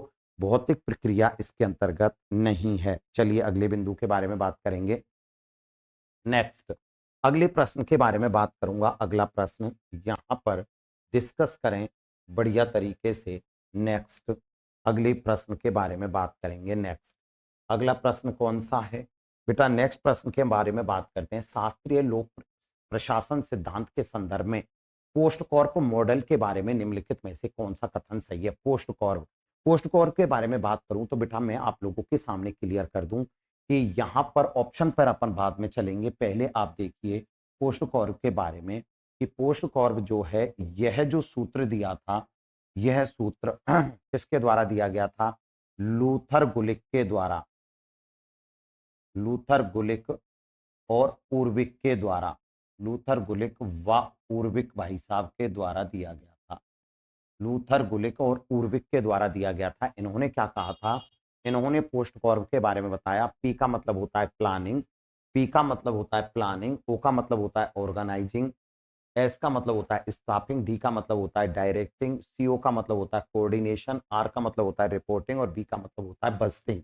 ठीक है, तो यहाँ पर इस सिद्धांत के बारे में यदि मैं आप लोगों से लेकर के चलूं इस क्वेश्चन के रिगार्डिंग, तो मैं आप लोगों को इसके बारे में कंप्लीटली बता देता हूं बढ़िया तरीके से। देखेंगे बेटा इस प्रश्न का राइट आंसर क्या होगा। पोस्ट कॉर्प में स्टाफिंग में केवल भर्ती शामिल है और प्रशिक्षण शामिल नहीं है, जबकि ऐसा नहीं है, भर्ती और प्रशिक्षण दोनों शामिल हैं। रिपोर्टिंग दस्तावेजीकरण के माध्यम से आंतरिक संचार और जवाबदेही दोनों पर जोर देता है। बिल्कुल सही है। ऑप्शन नंबर मुझे तो 2 इस करेक्ट आंसर लग रहा है, ऑप्शन नंबर 2। ठीक है, और बात करेंगे नेक्स्ट बिंदु के अंतर्गत। अगला चलिए, यहाँ पर दे रखे हैं इसके विकल्प, और विकल्प कौन कौन से दे रखे हैं देखते हैं यहाँ पर विकल्प के बारे में। अगला नेक्स्ट बिंदु के बारे में बात करें तो लूथर गुलिक व उर्विक द्वारा प्रस्तुत पोस्ट कॉर्प हेनरी फ्योल के विचारों से काफी प्रभावित है। ठीक है, और बजट में केवल वित्तीय लेखा परीक्षा से संबंधित है और व्यय की योजना को शामिल नहीं किया जाता। इसमें ये पहला और मैं कह सकता हूं कि चौथा गलत है, दूसरा और तीसरा सही है। दूसरे और तीसरे के अंतर्गत बात करेंगे तो देखेंगे फटाफट। दूसरे के अंतर्गत रिपोर्टिंग दस्तावेजीकरण के माध्यम से आंतरिक संचार और जवाबदेही दोनों पर जोर दिया जाता है। ठीक है, चलिए मैंने क्या कहा, इसके अंतर्गत और बजट में केवल वित्तीय लेखा से संबंधित है और व्यय की योजना को शामिल नहीं किया जाता। तो यहाँ पर राइट आंसर है ऑप्शन नंबर 2 और 3। 1 और 2 इसके अंतर्गत बिल्कुल पूरी तरीके से गलत हैं। चलिए अगले प्रश्न के बारे में बात करते हैं। नेक्स्ट प्रश्न क्या कह रहा है आप लोगों के लिए? नेक्स्ट प्रश्न के बारे में बात करते हैं। देखेंगे यहाँ पर किशोरावस्था में संज्ञानात्मक विकास के संबंध में निम्नलिखित में से कौन से जोड़े सही ढंग से मेल खाते हैं? ठीक है, बात करेंगे यहाँ पर which of the following pairs regarding cognitive development in adolescence are correctly matched. ठीक है, मैच्ड। चलो बात करेंगे। ध्यान अवधि में वृद्धि, कार्यों पर अधिक समय तक ध्यान केंद्रित करने और जटिल जानकारी को प्रतिबंधित करने की क्षमता, सही है। स्मृति का विकास जटिल कार्यों को संग्रहित करने और पुनः प्राप्त करने और संभालने में सुधार, ठीक है। अमूर्त सोच का विकास सीखी गई अवधारणाओं को नई जीवन स्थितियों में लागू करने की क्षमता, ये भी ठीक है। ओके। और समस्या समाधान क्षमता शैक्षणिक और सामाजिक दोनों स्थितियों के लिए तार्किक योग्यता, तो इसका राइट आंसर क्या होगा? यदि मैं इस प्रश्न के बारे में आप लोगों से बात करूं तो क्वेश्चन नंबर बिल्कुल बात करेंगे 44 के अंतर्गत 44 में, तो डिस्कस करते हैं। तो यहाँ पर ए क्वेश्चन नंबर के बारे में बात करें तो ए बी डी ध्यान अवधि में वृद्धि, कार्यों पर अधिक समय तक ध्यान केंद्रित करने और जटिल जानकारी को प्रतिबंधित करने की क्षमता रहती है। स्मृति का विकास और जटिल कार्यों को संग्रहित करने और पुनः प्राप्त करने और समझाने की स्वतंत्रता रहती है। और समस्या समाधान के अंतर्गत बात करें तो शैक्षणिक और सामाजिक सभी स्थितियों के अंतर्गत तार्किक क्षमता, ये किशोरावस्था के अंतर्गत ये लक्षण पाए जाते हैं। चलिए अगला, नेक्स्ट चलें अगला। नेक्स्ट प्रश्न के बारे में बात करेंगे। अगला प्रश्न देखिए, नेक्स्ट प्रश्न कौन सा है? 45। विद्यालय प्रबंध समिति के बारे में कौन सा कथन सत्य नहीं है? कौन सा कथन सत्य नहीं है? बिल्कुल, which of the following statement is not true about school management committee, ठीक है।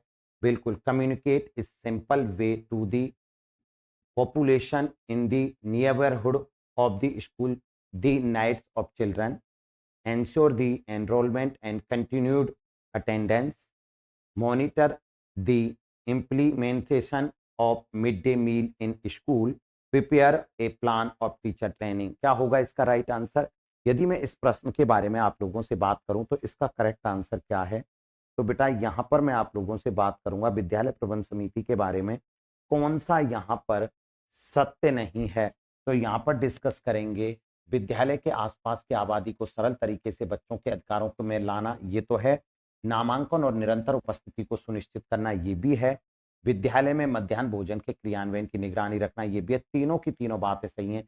शिक्षक प्रशिक्षण की योजना हमारे एसएमसी के द्वारा नहीं बनाई जाती, इसलिए राइट आंसर कौन सा? Option number D is correct answer, ठीक है। चलिए बेटा, नेक्स्ट प्रश्न के बारे में आप लोगों से डिस्कस करूं तो देखेंगे अगला प्रश्न। आरटी अधिनियम 2009 में शिक्षक के लिए प्रति सप्ताह न्यूनतम कितने कार्य के घंटे बताए गए हैं? तो मैं आपसे बात करूं आरटी एक्ट 2009 के अंतर्गत जब मैं आप लोगों को लेकर के चलूं तो यहाँ पर आरटी एक्ट 2009 में बात करेंगे तो यहाँ पर शिक्षक के लिए प्रति सप्ताह न्यूनतम कार्य के घंटों की संख्या 35, 40, 45 या 45 तैयारी के घंटे सहित। तो एक सप्ताह के अंतर्गत 1 वीक में शिक्षकों के लिए जो तैयारी के घंटे सहित जो घंटे निर्धारित किए गए हैं वो कितने हैं बेटा? यहाँ पर 45 शिक्षण घंटे हैं तैयारी के घंटों सहित। चलिए अगले प्रश्न के बारे में बात करेंगे। नेक्स्ट बिंदु के बारे में बात करते हैं अगला। चलिए अगला प्रश्न कौन सा है उसके बारे में डिस्कस कर लेते हैं। नेक्स्ट प्रश्न के बारे में बताओ। अगला प्रश्न देखते हैं यहाँ पर अगले प्रश्न के बारे में। चलिए नेक्स्ट प्रश्न क्या कह रहा है आपसे? मानसिक स्वास्थ्य के संबंध में निम्नलिखित में से कौन सा कथन सही है? मानसिक स्वास्थ्य के बारे में कौन सा कथन बिल्कुल परफेक्ट है, बिल्कुल सही है? तो मानसिक स्वास्थ्य के बारे में निम्नलिखित में से कौन सा कथन सही है? मानसिक स्वास्थ्य एक गतिशील अवस्था है जिसका अर्थ है कि यह समय के साथ स्थिर रहता है। 47 में चलिए देखते हैं एक एक करके सारे प्रश्नों के बारे में। चल डिस्कस करेंगे। अगले ऑप्शन पर चलता हूं मैं आपको। एक व्यक्ति कुशल हो सकता है और फिर भी खराब मानसिक स्वास्थ्य से पीड़ित हो सकता है। नैतिक और नैतिक होना अच्छे मानसिक स्वास्थ्य को सुनिश्चित करता है। अब यहाँ पर इसका राइट आंसर बता दीजिए आपका क्या होगा सबसे करेक्ट आंसर। चलिए मैं बात करूंगा बेटा यहाँ पर इसका राइट आंसर के बारे में बात करें तो ऑप्शन नंबर 2 इज यानी कि option number B is correct answer है। Option number B correct answer क्यों है मैं आप लोगों को बता दूं। प्रश्न क्या कह रहा है? मानसिक स्वास्थ्य के संबंध में कौन सा कथन सही है? मानसिक स्वास्थ्य एक गतिशील अवस्था है जिसका अर्थ है कि समय के साथ स्थिर होगा। नहीं, मानसिक स्वास्थ्य स्थिर नहीं रहता। देखेंगे एक व्यक्ति कुशल हो सकता है फिर भी खराब मानसिक स्वास्थ्य से पीड़ित हो सकता है। यहाँ पर दो बिल्कुल सही है। एक व्यक्ति वैसे कुशल हो सकता है लेकिन मानसिक स्वास्थ्य के कारण खराब भी हो सकता है। चलिए अगले बिंदु के बारे में डिस्कस करते हैं। नेक्स्ट इसको अगला, नैतिक और नैतिक होना अच्छे मानसिक स्वास्थ्य को सुनिश्चित करता है। तो राइट आंसर कौन सा? Option number B. School mapping के बारे में निम्नलिखित में से कौन सा कथन सत्य नहीं है? स्कूल मैपिंग के बारे में ऐसा कौन सा कथन है जो बिल्कुल सत्य नहीं है? चलिए बात करते हैं, आपके सामने ऑप्शंस हैं। यह तकनीकों और प्रक्रियाओं का एक समूह है। इसका उपयोग स्थानीय स्तर पर शिक्षा की भविष्य की जरूरतों की पहचान करने के लिए किया जाता है। चलो, ये केवल मौजूदा स्कूल के स्थान को बड़े पैमाने पर मानचित्र पर चिन्हित करके दर्शाता है और इसका उद्देश्य शिक्षा के भविष्य की जरूरतों को पूरा करने के लिए किए जाने वाले उपायों की योजना बनाना है। तो राइट आंसर बता दीजिए, 48 का राइट आंसर क्या होगा, इसके बारे में मुझे आंसर करके बता दीजिए। बात करते हैं बेटा, विच of the following statement is not true about school mapping? It is a set of techniques and procedures. It is used to identify future needs to education at local level. It merely donates making on a large scale map the location of exiting school. It aims at planning for measures to be taken to meet future need in education.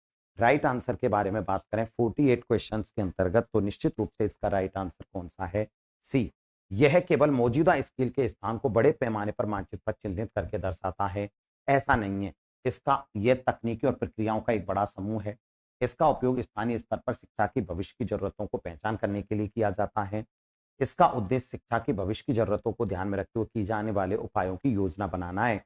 यह केवल मौजूदा school के स्थान पर बड़े पैमाने पर दर्शाता है, ऐसा नहीं है। क्वेश्चन नंबर यहां पर 48 का राइट आंसर कौन सा है? Option number C. चलिए अगले बिंदु के बारे में बात करेंगे। नेक्स्ट अगला प्रश्न कौन सा है?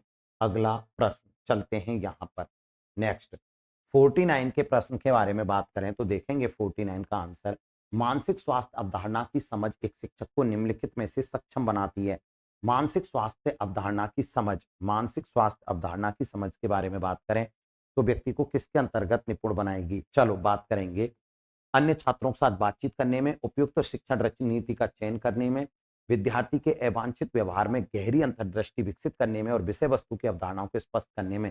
तो राइट आंसर 49 का आंसर है ऑप्शन नंबर सी, शिक्षार्थी के अवांछित व्यवहार में गहरी अंतर्दृष्टि विकसित करने में। मतलब बात करेंगे understanding of mental health concept enables a teacher in interaction with our students, selecting appropriate teaching strategy, developing deeper insight into the unwanted behavior of learner, clarify the concept of subject matter। तो right answer option number C, यहां पर शिक्षार्थी के अवांछित व्यवहार के अंतर्गत गहरी अंतर्दृष्टि विकसित करने में क्या करता है? हेल्प। नेक्स्ट प्रश्न के बारे में बात करते हैं, EMIS के विकास का पहला चरण क्या है? EMIS के चरण का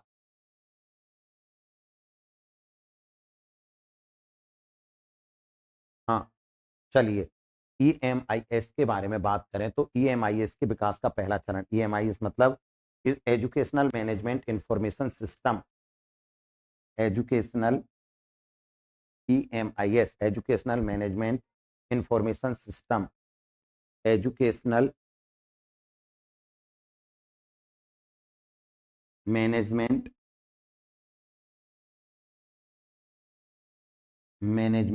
इंफॉर्मेशन